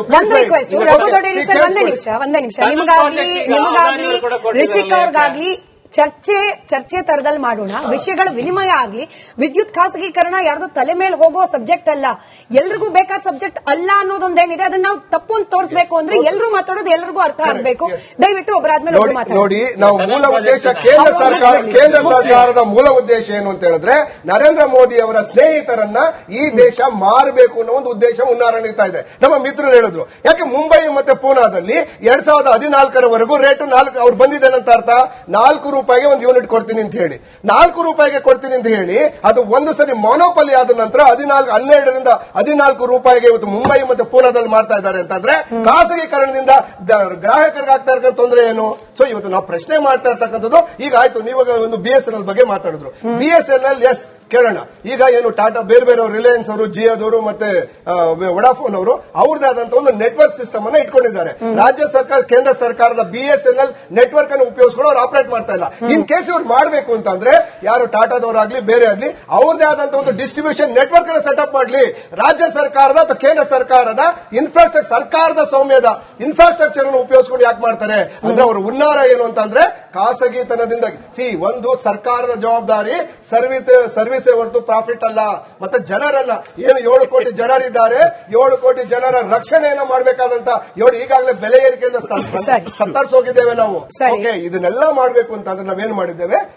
ಏನಕ್ಕೆ ಪ್ರೈವೇಟೈಸೇಷನ್ ಯಾಕೆ? ವೆನ್ ವಿ ಹ್ಯಾವ್ ಲೂಪೋಲ್ಸ್ ಗಳಿರ್ಬೋದು, ಸಮಸ್ಯೆಗಳಿರ್ಬೋದು, ಆ ಸಮಸ್ಯೆಗಳ ಬಗ್ಗೆ ಚರ್ಚೆ ಮಾಡೋಣ. ಆ ಸಮಸ್ಯೆಗಳ ಬಗ್ಗೆ ವಿಧಾನಸಭೆ ವಿಧಾನ ಮಂಡಳಿ 15 ಶುರುವಾಗ್ತದೆ. ಈ ವಿಚಾರ ಚರ್ಚೆ ಮಾಡಿದ್ರೆ ಕೈಯಲ್ಲಿ ಎಷ್ಟೆಲ್ಲ ಆಪ್ಷನ್ ಇತ್ತು ಅನ್ನೋದನ್ನ ವಿವರಿಸಿ ಹೇಳಿದ್ರು ಪ್ರಭಾಕರ್ ಸರ್. ನೀವು ಕೇಳಿಸ್ಕೊಂಡ್ರೋ ಕೇಳಿಸ್ಕೊಳ್ಳಿಲ್ವೋ ನನಗೆ ಗೊತ್ತಿಲ್ಲ. ಬಟ್ ಸರ್ ಅಬ್ಜೆಕ್ಷನ್ ಅಂತ ಬಂದಾಗ ರಾಮಕೃಷ್ಣ ಸರ್, ರೈತರಿಗಿದ್ದ ಆತಂಕ ಏನು, ಸರ್ಕಾರ ನಡೆಸ್ತಾ ಇರೋದ್ರಿಂದಾಗಿ ಹಾಗೆ ಇದನ್ನ ಸೇವಾ ವಲಯ ಅಂತ ಹೇಳಿ ಕನ್ಸಿಡರ್ ಮಾಡಿರೋದ್ರಿಂದಾಗಿ ನಮಗೆ ಸಬ್ಸಿಡಿ ಸಿಗ್ತಾ ಇದೆ. ಅದರಲ್ಲೂ 10 HP ಗಿಂತ ಕಡಿಮೆ ಇರತಕ್ಕಂತ ಪಂಪ್ಸೆಟ್ ಗಳಿಗೆ ನಮಗೆ ಸಬ್ಸಿಡಿ ಸಿಗ್ತಾ ಇರೋದು ನಮಗೆ ಸಾಕಷ್ಟು ಅನುಕೂಲ ಆಗ್ತಿದೆ. ಖಾಸಗಿ ಅವ್ರ ಕೈಗೆ ಬಂದ್ಬಿಟ್ರೆ ಇದು ಎಲ್ಲಿ ತಪ್ಪಿಬಿಡುತ್ತೋ, ನಾವು ಬೇರೆಯವ್ರ ತರದಲ್ಲಿ ಅಂದ್ರೆ ನಾರ್ಮಲ್ ಗ್ರಾಹಕರ ರೀತಿಯಲ್ಲಿ ರೈತರು ಕೂಡ ಸಂಪೂರ್ಣವಾಗಿ ಬಿಲ್ ಕಟ್ಟೋ ರೀತಿಯಲ್ಲಿ ಬಂದ್ಬಿಡುತ್ತೋ ಅನ್ನೋ ಆತಂಕ ಇದೆ. ಬಟ್ ಇದನ್ನ ಕನ್ವಿನ್ಸ್ ಮಾಡೋ ಹಾಗೆ ಈ ರೀತಿಯಾದ ಸಬ್ಸಿಡಿಗಳನ್ನ ತೆಗೆದು ಹಾಕಬಾರದು ಅಂತ ಹೇಳಿ ನಿಯಮ ಮಾಡಲಿಕ್ಕೆ ಕೆಇಆರ್ಸಿಗೆ ಸರ್ಕಾರಕ್ಕೂ ಕೂಡ ಅವಕಾಶ ಇದೆ. ರೈತರಿಗೆ ಸಬ್ಸಿಡಿ ಕೊಡೋದನ್ನ ಯಾರು ವಾಪಸ್ ಮಾಡ್ಲಿಕ್ಕೆ ಸಾಧ್ಯ ಇಲ್ಲ. ಬಿಕಾಸ್ ಬೆಳೆ ಬೆಳಿಬೇಕು, ಬೆಳೆ ಇಲ್ಲದೆ ನಾವು ಬದುಕಲಿಕ್ಕೆ ಸಾಧ್ಯ ಇಲ್ಲ. ಸೊ ರೈತರ ವಿಚಾರದಲ್ಲಿ ಯಾರು ಕಾಂಪ್ರಮೈಸ್ ಮಾಡ್ಲಿಕ್ಕೆ ಸಾಧ್ಯ ಇಲ್ಲ. ಒಂದು. ಎರಡನೇದಾಗಿ ಇನ್ನೊಂದು ಕಂಪನಿ ಬರ್ತಾ ಇರ್ತಕ್ಕಂಥದ್ದು, ಅದನ್ನ ನೀವು ಯಾರಿಗೆ ಸಪ್ಲೈ ಮಾಡ್ತೀರಾ ಅನ್ನೋದನ್ನ ನೀವು ಕಂಡೀಷನ್ ಹಾಕಬಹುದು. It could be for commercial use, it can B for industrial use. So ಅವರು ಕೊಡ್ಲಿಕ್ಕೆ ತಯಾರಿರ್ತಾರೆ. ಈಗ ಇಲ್ಲಿ ಪ್ರಾಬ್ಲಮ್ ಏನಾಗಿರ್ತಕ್ಕಂಥದ್ದು, ಕರ್ನಾಟಕದಲ್ಲಿ ಕಾಂಪಿಟೇಷನ್ ಇಲ್ಲದೆ ಇರೋದ್ರಿಂದ ಈಗ ನೋಡಿ ಕಳೆದ 3-4 ವರ್ಷದಲ್ಲಿ ಎಷ್ಟು ಸರ್ತಿ ರೇಟ್ ಜಾಸ್ತಿ ಆಗಿದೆ. ಎಲೆಕ್ಟ್ರಿಸಿಟಿ ಬಿಲ್ ಈ ಸರ್ಕಾರ ಬಂದ ಮೇಲಂತೂ 4 ಸಲ ರಿವೈಸ್ ಮಾಡಿದೆ ನನಗೆ ಗೊತ್ತಿದ್ದಾಗೆ. So Karnataka is one of the highest ಇದು ರೇಟ್ ಇರ್ತಕ್ಕಂಥ. ಒಂದೇ ನಿಮಿಷ. ಸೊ ಇರ್ತಕ್ಕಂಥದ್ದು ಸೊ ಬೇರೆ ಯಾವುದೋ ಒಂದು ಈಗ ನೀವು ಮಾತಾಡಬೇಡಿ, ನೀವು ಮಾತಾಡುವಾಗ ನಾ ಮಾತಾಡಲಿಲ್ಲ.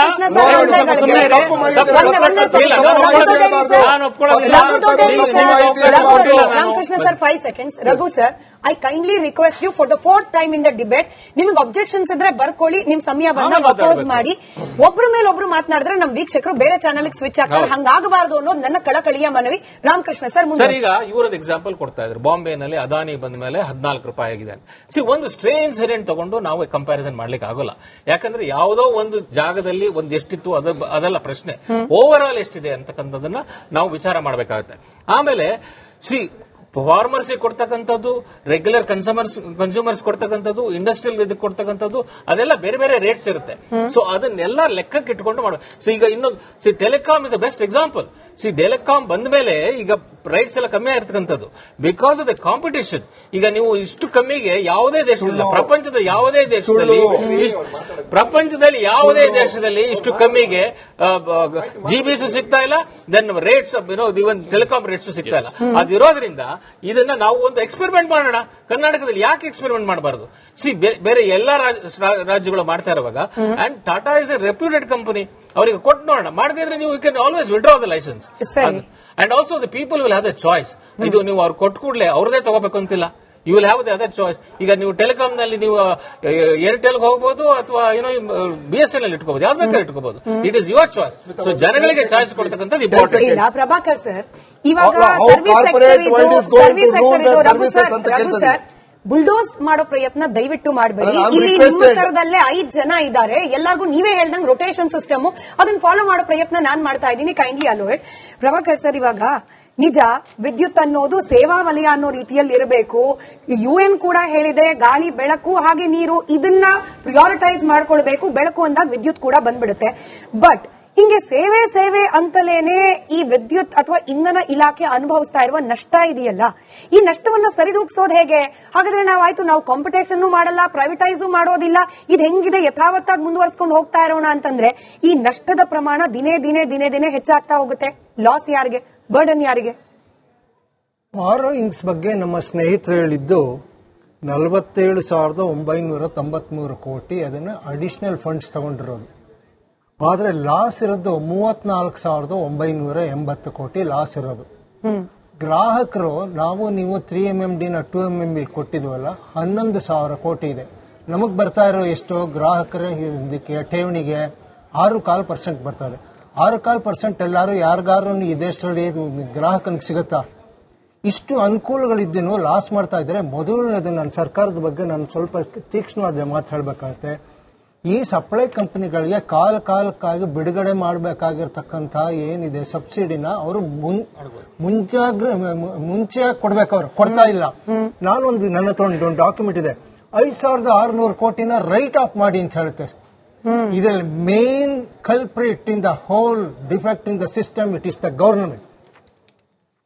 ಇವರು ನಮ್ಮ ಮಾನ್ಯ ಯಡಿಯೂರಪ್ಪನವರು ಫೆಬ್ರವರಿ 22ನೇ ಇಸ್ವಿನಲ್ಲಿ ಹೇಳಿದ್ರು, 2002ರಿಂದ 2021 ಡಿಸೆಂಬರ್ ತನಕನೂ ಒಟ್ಟಾರೆ 19,100 ಕೋಟಿ ಬಾಕಿ ಇದೆ.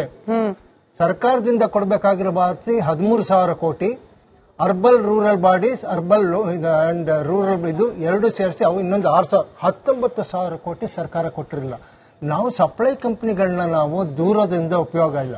ಆಮೇಲೆ ತಡವಾಗಿ ಕೊಟ್ಟಂತಹ ಯಾವುದು ಸಬ್ಸಿಡಿ ಇರ್ತಲ್ಲ, ಲೇಟ್ ಪೇಮೆಂಟ್ ಸರ್ಚಾರ್ಜ್ LPS ಅಂತ ಒಂದಿದೆ, ಅದನ್ನ ಕೊಡ್ತಾ ಇಲ್ಲ. ಅದಕ್ಕೆ ಒಂದು ಉತ್ತರ ನೋಡಿದ್ದೀನಿ, ಸರ್ಕಾರದ ಉತ್ತರ. ಈ ಸರ್ಕಾರಕ್ಕೆ ಈ ಬಾಬತ್ತೆ ಕೊಡೋದಕ್ಕೆ ಯಾವುದೇ ಆಸ್ಪದ ಇಲ್ಲ ಅಂತ. ಅಂದ್ರೆ ಸಪ್ಲೈ ಕಂಪನಿಗಳು ಅವ್ರು ಎಷ್ಟೇ ಕೆಲಸ ಮಾಡಿದ್ರು ಕಲ್ ಕಟ್ಕೊಂಡು ಓಡೋಂಗ ರೇಸ್ನಲ್ಲಿ ಗೆಲ್ಲಕ್ಕಾಗತ್ತಾ? ಇದರಲ್ಲಿ ಇರ್ತಕ್ಕಂಥ ವ್ಯವಸ್ಥೆಯಲ್ಲಿ ಇರ್ತಕ್ಕಂಥ ದೋಷನ ನಾವು ಸರಿಪಡಿಸಬೇಕು. ಸರಿಪಡಿಸೋದನ್ನು ಪ್ರಯತ್ನ ಮಾಡಿ ಅದನ್ನು ಹೇಗೆ ಅಂತ ನಾವು ನಿರೂಪಣೆ ಮಾಡಬೇಕು. ಯಾರಿಗೆ? ನಮ್ಮ ಗ್ರಾಹಕರಿಗೆ, ನಮ್ಮ ರಾಜ್ಯದ ಜನತೆಗೆ. ಪರ್ಟಿಕ್ಯುಲರ್ಲಿ ನಾವು ಇವಾಗ ಹೇಳಬೇಕಾಗಿರ್ತಕ್ಕಂಥದ್ದು, ರೈತರ ಹೆಸರಿನಲ್ಲಿ ಉಪಯೋಗಿಸ್ತಾ ಇರುವಂತ ಮಿಸ್ಯೂಸ್ ಎಷ್ಟಿದೆ. ರೈತರ ಬಗ್ಗೆ 32 ಕೊಡಬಾರ್ದು, ಯಾರನ್ನು ಕೊಡಬಾರ್ದು ಅಂತ ಹೇಳಕ್ ನಮ್ಗೆ ಯಾವುದೋ ನೈತಿಕ ಹಕ್ಕಿಲ್ಲ, ನಾವು ಹೇಳ್ತಾನೂ ಇಲ್ಲ. ಆದರೆ ಕಾಲಕ್ಕೆ ಯಾಕೆ ಸರ್ಕಾರ ಬಿಡುಗಡೆ ಮಾಡ್ತಿಲ್ಲ ದುಡ್ಡನ್ನ? ಹೀಗಾಗಿ ಆಮೇಲೆ ಲೆಕ್ಕಕ್ಕೆ ಬರ್ದೇ ಇರೋದನ್ನೆಲ್ಲ T&D ಲಾಸಸ್ ಅಂತ ಹಾಕ್ತಾ ಇದ್ದಾರೆ. ಇವತ್ತು ಬೆಸ್ಕಾಮ್ದು 12% ಇದೆ. ಅವರು ಇದರಲ್ಲಿ ಇರ್ತಕ್ಕಂಥವ್ರು 6% ನಲ್ಲಿ ವರ್ಕ್ ಮಾಡ್ತಾರೆ. 6% ಲಾಸ್ ಅಲ್ಲಿ ವರ್ಕ್ ಮಾಡೋನ್ನ ನಾನು ಇಷ್ಟಪಡ್ತೀನ, 12% 13% ಜಾಕಪ್ ಮಾಡೋರನ್ನ ಇಷ್ಟಪಡ್ತೀನ? ಒಂದು, ಇದರಲ್ಲಿ ಉದ್ರೇಕಗೊಳ್ಳುವುದರಿಂದ ತೀರ್ಮಾನ ಆಗಲ್ಲ. ಒಂದು ವ್ಯವಸ್ಥಿತವಾದಂತ ಒಂದು ಚಿಂತನೆ ಆಗಿ ಇದು ಯಾವುದು ಸರಿ ಇದೆ, ಸಾಧಕ ಬಾಧಕಗಳನ್ನು ಚರ್ಚೆ ಮಾಡಿದ್ಲೇ ಇದ್ರ ಬಗ್ಗೆ ಒಂದು ಡೈರೆಕ್ಷನ್ ಸಿಗುತ್ತೆ. ಇಲ್ದಿರ ಡೈರೆಕ್ಷನ್ ಲೆಸ್ ಆಗಿ ಇದೊಂದು ಜಂಗಿ ಕುಸ್ತಿ ತರ ಆಗೋದ್ರಿಂದ ಆಗೋದಿಲ್ಲ. ನಿಜ. ನಮ್ಮ ಜೊತೆಯಲ್ಲಿ ರಾಮಮೂರ್ತಿ ಅಂತ ಹೇಳಿ ನಮ್ಮ ವೀಕ್ಷಕರೊಬ್ರು ದೂರವಾಣಿ ಸಂಪರ್ಕದಲ್ಲಿದ್ದಾರೆ. ಸರ್ ನಮಸ್ಕಾರ. ನಮಸ್ಕಾರ ಮೇಡಮ್. ಡಿಬೇಟ್ ತುಂಬಾ ಚೆನ್ನಾಗಿದೆ. ಆದ್ರೆ ಒಂದು ರಿಕ್ವೆಸ್ಟ್ ಮಾಡ್ರೆ, 80 ವರ್ಷ ಆಗಿದೆ ನನಗೆ ಗೌರ್ಮೆಂಟ್ ಏನ್ ಬೇಕು ಸಿಕ್ಕಿಲ್ಲ ಮೇಡಮ್. ಇವರು ಬರೀ ಅಧಿಕಾರಕ್ಕೋಸ್ಕರ ಗ್ಯಾರಂಟಿ ಅನ್ಕೊಂಡು ಒದ್ದಾಡ್ತಾ ಇದ್ದಾರೆ ಮೇಡಮ್. ತಪ್ಪಲ್ವಾ? ಆಮೇಲೆ ಡಿಬೇಟ್ ಮಾಡ್ಬೇಕು, ಚಂದ ಮಾಡಿ ಎಷ್ಟು ಚೆನ್ನಾಗಿ ಮಾಡ್ತೀರಾ ನೀವು. ಅವ್ರ ಕಾಂಗ್ರೆಸ್ ಅವ್ರಿಗೆ ನಾ ಕೇಳಿಕೊಳ್ತೀನಿ ಮೇಡಮ್, ದಯವಿಟ್ಟು ಪೇಷನ್ಸ್ ಮಾತಾಡ್ಲಿ. ಏನು ಅದ್ಭುತ ಆಗ್ಬಿಡೋದಿಲ್ಲ. ಕೋಟಿಯಂತರ ಜನ ನೋಡ್ತಾ ಇದ್ದಾರೆ ಮೇಡಮ್. ಸರಿ ಸರ್, ನಿಮ್ಮ ಕಾಳಜಿಗೆ ಶಿರಬಾಗಿ ನಮಸ್ಕರಿಸ್ತಾ ಅದನ್ನ ಆದಷ್ಟು ನಾನು ಅನುಷ್ಠಾನ ಮಾಡ್ಲಿಕ್ಕೆ ಪ್ರಯತ್ನ ಮಾಡ್ತಾ ಇದ್ದೀನಿ. ಸರ್ಕಾರದ ಕಡೆಯಿಂದ ಸೌಲಭ್ಯ ಬರ್ತಿಲ್ಲ ಅಂತ ಹೇಳಿದ್ರಿ, ಗೃಹ ಜ್ಯೋತಿ ಇಲ್ವಾ ಸರ್? ಮೇಡಮ್ ಇವತ್ತು ವಿದ್ಯುತ್ ವಿಚಾರ ಮಾತಾಡ್ತಿದೀವಿ, ಸರ್ಕಾರದಿಂದ ಸೌಲಭ್ಯ ಇಲ್ಲ ಅಂತಂದ್ರಿ, ಗೃಹ ಜ್ಯೋತಿ ಸೌಲಭ್ಯ ನಮಗ್ ಸಿಕ್ಕಿಲ್ವಾ? ಮೇಡಮ್ ಇವತ್ತು ಹೇಳ್ತೀನಿ ಮೇಡಮ್, ನನಗೆ ಬೇಕಾಗಿ ನಾನು ಯೂಸ್ ಮಾಡೋದು 80 ಯೂನಿಟ್, ನಾನು ಕೊಟ್ಟಿರೋ 25 ಯೂನಿಟ್ ಅವರು. ಅದೆಲ್ಲ ಹೇಳ್ಬಾರ್ದು. ತುಂಬಾ ಲಭ್ಯ ಕೆಲಸ ಮಾಡ್ತಾ ಇದ್ದಾರೆ ಮೇಡಮ್. ಸರಿಯಾಗಿಲ್ಲ. ಸರಿ, ಯಾವ್ದು ಪ್ಲಾನ್ ಮಾಡಲ್ಲ ಮೇಡಮ್. ಪ್ಲಾನ್ ಮಾಡ್ಬೇಕು. 1947 ನೋಡ್ತಾ ಇದ್ದೀನಿ ಮೇಡಮ್. ಈ ಕಾಂಗ್ರೆಸ್ ಬರೀ ಕನ್ಫ್ಯೂಷನ್ ಮಾಡ್ತಾರೆ. ಕರೆಕ್ಟ್ ಉದ್ದಾರ ಮಾಡಿ ಮೇಡಮ್, ಒಳ್ಳೇದು ಮಾಡಿ. Right sir, right sir. 20 ವರ್ಷ ಕೂಡ 30 ವರ್ಷ ಕೂಡ ದೊಡ್ಡ ಹೇಳಿ ಇವ್ರಿಗೆಲ್ಲ ಹೇಳಿ ಮೇಡಮ್. ಎಲ್ಲರಿಗೂ ತಲುಪಿದೆ. Anyway thank you so much sir. ನಮ್ಮ ಜೊತೆಯಲ್ಲಿ ದೂರವಾಣಿ ಸಂಪರ್ಕದಲ್ಲಿ ಕನೆಕ್ಟೆಡ್ ಇದ್ದಕ್ಕೆ ವೆಂಕಟೇಶ್ ದೊಡ್ಡೇರಿ ಸರ್. ಮೇಡಮ್, ಒಂದು ಸರ್ ಟ್ರಾನ್ಸ್ಮಿಷನ್ ಲಾಸ್ ಬಗ್ಗೆ ಆಗ್ತಾ ಇದ್ರು. ಈಗ 10-15 ವರ್ಷದ ಹಿಂದೆ ಅಥವಾ ಈಗ ಏನಾಗ್ತಾ ಇದೆ ಅಂದ್ರೆ, ನಮ್ಮ ವಿದ್ಯುತ್ ಸೆಕ್ಟರ್ ಈಗ ಡೆವಲಪ್ ಆಗ್ತಾ ಇರೋದು. ಹಿಂದೆ ಒಂದು 500 kV ಟ್ರಾನ್ಸ್ಫಾರ್ಮರ್ ಹಾಕಿ ಕಿಲೋಮೀಟರ್ ಗಟ್ಟಲೆ ಸಪ್ಲೈ ಕೊಡ್ತಾ ಇದ್ರು. ಈಗ ಅದನ್ನೆಲ್ಲ ಇದು ಮಾಡಿ 25 kV ರೇಷಿಯೋ ಬಂದು HT ಮತ್ತು LT ಸೇಮ್ ಈಕ್ವಲ್ ರೇಷಿಯೋ ಬರ್ತಾ ಇದೆ. ಮೊದಲು ಪ್ರೈಮರಿ ಲೈನ್ 1 ಕಿಲೋಮೀಟರ್ ಇದ್ರೆ ನಮ್ದು LT ಲೈನ್ 4 to 5 ಕಿಲೋಮೀಟರ್ ಇತ್ತು. ಸೊ ಅವಾಗ ಟ್ರಾನ್ಸ್ಮಿಷನ್ ಲೈನ್ ಇದು ಲಾಸಸ್ ಇತ್ತು. ಸೊ ಈಗ ಹೆಚ್ಚಿನ ಬ್ಯಾಂಕ್ ಲೋನ್ಸ್ ಅದರ್ ಸೆಕ್ಟರ್ ಗಳಿಂದ ಲೋನ್ ತಗೊಂಡು ನೀವು ಟ್ರಾನ್ಸ್ಮಿಷನ್ ಲಾಸ್ ಬಗ್ಗೆ ಮಾತನಾಡ್ತಿದ್ರಿ, ಹಂಗಾಗಿ ಪ್ರಶ್ನೆ ನನ್ನ ಪ್ರಶ್ನೆ ಲಿಸ್ಟ್ ಅಲ್ಲಿ ಇರ್ಲಿಲ್ಲ. ಬಟ್ ಸ್ಟಿಲ್ DK ಶಿವಕುಮಾರ್ ಅವ್ರು ಮಾತನಾಡುವಾಗ ಹೇಳಿದ್ರು, ನಮ್ ಸರ್ಕಾರ ಬಂದ್ಮೇಲೆ ಸಾಕಷ್ಟು, ಸರ್ಕಾರ ಅಂತಾನೆ ಹೇಳಿದ್ದಾರೆ ಸರ್, ನಮ್ ಸರ್ಕಾರ ಬಂದ್ಮೇಲೆ ಸಾಕಷ್ಟು ಸುಧಾರಣೆ ಆಗಿದೆ, 19% ನಷ್ಟು ಆಗ್ತಾ ಇತ್ತು, ಇವಾಗ 10% ಟ್ರಾನ್ಸ್ಮಿಷನ್ ಲಾಸ್ ಗೆ ಬಂದಿದೆ ಅಂತ ಹೇಳಿ. ಸರ್, ಇಲಾಖೆಯಲ್ಲಿರ್ತಕ್ಕಂಥ ಕೆಲಸಗಾರರು ಹಾಗೆ ಇನ್ಕ್ಲೂಡ್ ಆಗ್ತಾ ಇರುವ ಆಧುನಿಕ ತಂತ್ರಜ್ಞಾನಗಳು, ಈ ತರ ಕ್ರೆಡಿಟ್ ಅನ್ನ ಸಂಪೂರ್ಣವಾಗಿ ಯಾವುದೋ ಒಂದು ಸರ್ಕಾರ, ನಾನು DK ಶಿವಕುಮಾರ್ ಅವ್ರದ್ದು ಅಂತ ಹೇಳ್ತಾ ಇಲ್ಲ, ಯಾವ್ದಾದ್ರೂ ಸರ್ಕಾರಗಳು ತೆಗೆದುಕೊಂಡ್ಬಿಡ್ಬೋದಾ? ನಮ್ ಸರ್ಕಾರ ಆಯ್ತಾ ಇಷ್ಟಿತ್ತು, ಹಿಂದಿನವ್ರು ಇಷ್ಟು ಬಿಟ್ಟು ಹೋಗಿದ್ರು, ಹಿಂಗ್ ಮಾಡಬಹುದಾ ಅಂತ ಹೇಳಿ ಪ್ರಾಮಾಣಿಕವಾಗಿ ನೀವು ಉತ್ತರ ಕೊಡ್ತೀರಿ ಅಂತ? ಇಲ್ಲ ಮೇಡಮ್, ಇದು ಕಳೆದ ಒಂದು 15 ವರ್ಷದಿಂದ ಕೇಂದ್ರ ಸರ್ಕಾರ ಹಿಂದೆ ರಾಜೀವ್ ಗಾಂಧಿ ಗ್ರಾಮೀಣ ವಿದ್ಯುತ್ ಯೋಜನೆ ಅಂತ ಕಾಂಗ್ರೆಸ್ ಸರ್ಕಾರ ಇದ್ದಾಗ ಮಾಡಿತ್ತು. ಈ ಬಿಜೆಪಿ ಗವರ್ಮೆಂಟ್ ಬಂದ ಮೇಲೆ ಅದನ್ನ ದೀನ ದಯಾಳ್ ಉಪಾಧ್ಯಾಯ ಅಂತ ಕ್ರೋಸ್ ಟುಗೆದರ್ ಹಣವನ್ನ ಅಭಿವೃದ್ಧಿಗೆ, ಪ್ರತಿಯೊಂದು ಗ್ರಾಮಕ್ಕೂ ವಿದ್ಯುತ್ ಸಂಪರ್ಕ ಇರಬೇಕು ಅಂತ ಕೇಂದ್ರ ಸರ್ಕಾರ ಮತ್ತು ರಾಜ್ಯ ಸರ್ಕಾರ ಎರಡೂ ಒಟ್ಟುಗೂಡಿ ಇವತ್ತು ಈ ರಾಜ್ಯದಲ್ಲಿ 99.9% ವಿದ್ಯುತ್ ಸಂಪರ್ಕ ಇದೆ. ಕೇವಲ 0.1% ಯಾವುದೋ ಆಡಿಗಳಿರ್ಬೋದು. ಇತ್ತೀಚೆಗೆ ಆಡಿಗಳಿಗೂ ಸಹ ಸೋಲಾರ್ ಮುಖಾಂತರ ವಿದ್ಯುತ್ ಸಂಪರ್ಕವನ್ನ ನೀಡಿದ್ದಾರೆ. ಸೊ ಈಗ ಅಟ್ಲೀಸ್ಟ್ ಇವತ್ತು ಸರ್ಕಾರ ಇವತ್ತು ಏನ್ ಲಾಸಸ್ ಆಗ್ತಾ ಇದೆ, ನೌಕರರು ವಿದ್ಯುತ್ ಗುತ್ತಿಗೆದಾರರು ಅನ್ನೋದಕ್ಕಿಂತ ಅವರ ಆಡಳಿತದ ಲೂಪ್ ಹೋಲ್ಗಳನ್ನ ಹಾಗೆ ಅಧಿಕಾರಿಗಳ ಒಂದು ದೂರದೃಷ್ಟಿಯಿಂದ ಕೆಲಸವನ್ನು ಮಾಡಿದಾಗ ಖಂಡಿತವಾಗ್ಲೂ ಇವತ್ತೂ ಈ ಸಂಸ್ಥೆ ಲಾಭದಾಯಕವಾಗಿರ್ತದೆ. ಎಲ್ಲಕ್ಕಿಂತ ಮಿಗಿಲಾಗಿ ಇಂಧನ ಇಲಾಖೆ ಲಾಭದಾಯಕ ಇಲಾಖೆ ಅನ್ನೋದಕ್ಕಿಂತ ಸೇವಾ ವಲಯದ ಇಲಾಖೆ ಮೇಡಮ್. ಸರಿ, ಅದಕ್ಕೆ ಪ್ರಶ್ನೆ ಕೇಳಿದ್ದು ಸರ್. ಸೇವಾ ವಲಯ ಅಂತ ನಾವು ಲಾಭ ಚಿಂತೆ ಮಾಡೋಲ್ಲ ಅಂತ ನಷ್ಟದಲ್ಲೇ ಹೋಗ್ತಾ ಇದ್ರೆ ಇದು ಇನ್ನೆಷ್ಟು ಮುಳುಗೋದು? ಈಗ ನಷ್ಟ ಅಂದ್ರೆ ಒಂದು ಉದಾಹರಣೆ ಹೇಳ್ತೀನಿ. ಒಂದು ಗ್ರಾಮದಲ್ಲಿ ಒಂದು ಮನೆ ಕಟ್ತಾನೆ ಒಬ್ಬ ವ್ಯಕ್ತಿ. ಅವನು ಬರೀ 500 ವ್ಯಾಟ್ ಸಪ್ಲೈ ಕೇಳ್ತಾನೆ ಮೇಡಮ್. ಅವನಿಗೆ ಇನ್ಫ್ರಾಸ್ಟ್ರಕ್ಚರ್ ಮಾಡ್ಬೇಕಾದ್ರೆ 1 ಲಕ್ಷ ಇನ್ವೆಸ್ಟ್ಮೆಂಟ್ ಮಾಡಬೇಕು. ಸರ್ಕಾರ ಅವನಿಗೆ 1 ಲಕ್ಷ ಇನ್ವೆಸ್ಟ್ಮೆಂಟ್ ಮಾಡ್ತದೆ. ಅವನಿಂದ ಲಾಭ ಬರೋದು ಅವನು ಒಂದು 100 ರೂಪೀಸ್ ಅಥವಾ 200 ರೂಪೀಸ್ ಎಲೆಕ್ಟ್ರಿಕ್ ಬಿಲ್ ಕಟ್ತಾನೆ. ಲಾಭ 10 ರೂಪೀಸ್ ಬರ್ಬೋದು. ಬಟ್ ಅವನಿಗೆ 1 ಲಕ್ಷ ಇನ್ವೆಸ್ಟ್ಮೆಂಟ್ ಮಾಡ್ತದೆ. ಉದ್ದೇಶ ಏನು ಮೇಡಮ್? ಇದು ಸೇವಾ ಮನೋಭಾವದಿಂದ ಮಾಡಬೇಕಾ ಅಥವಾ ಕಮರ್ಷಿಯಲ್ ಆಗಿ ಮಾಡಬೇಕಾ? ಯಾಕೆ ನಾವು ಪ್ರೈವೇಟೈಸೇಷನ್ ವಿರೋಧ ಮಾಡ್ತೀವಿ ಅಂದ್ರೆ ಈ ಉದ್ದೇಶ.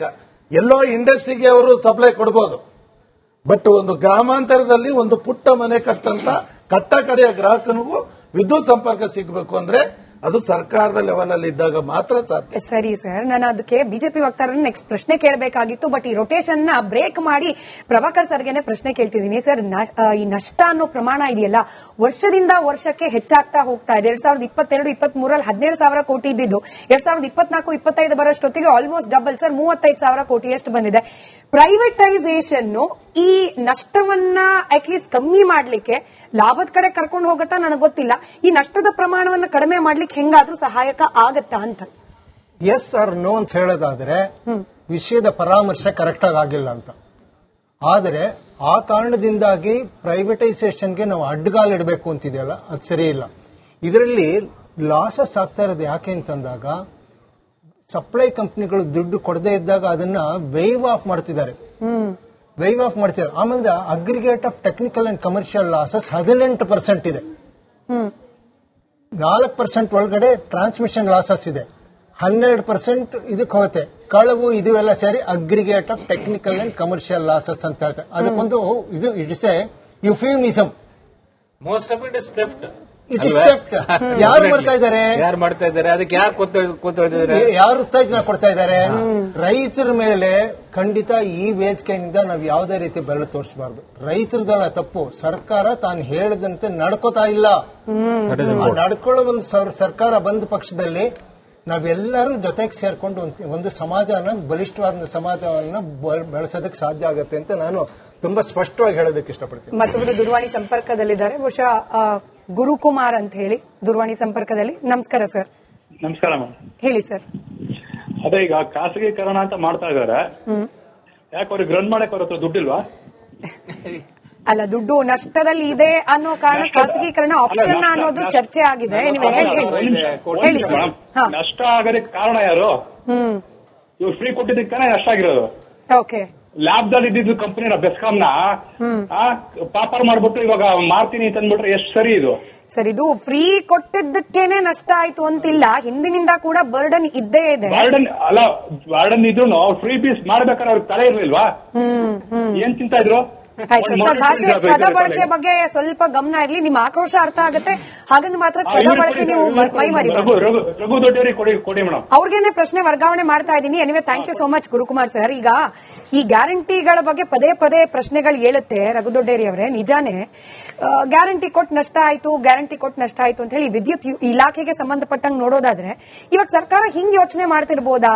ಒಂದ್ ಕಡೆ ಕೊಡ್ತಿರುವ ಸಬ್ಸಿಡಿಗಳು ಸರಿಸುಮಾರು 19,000 ಕೋಟಿ.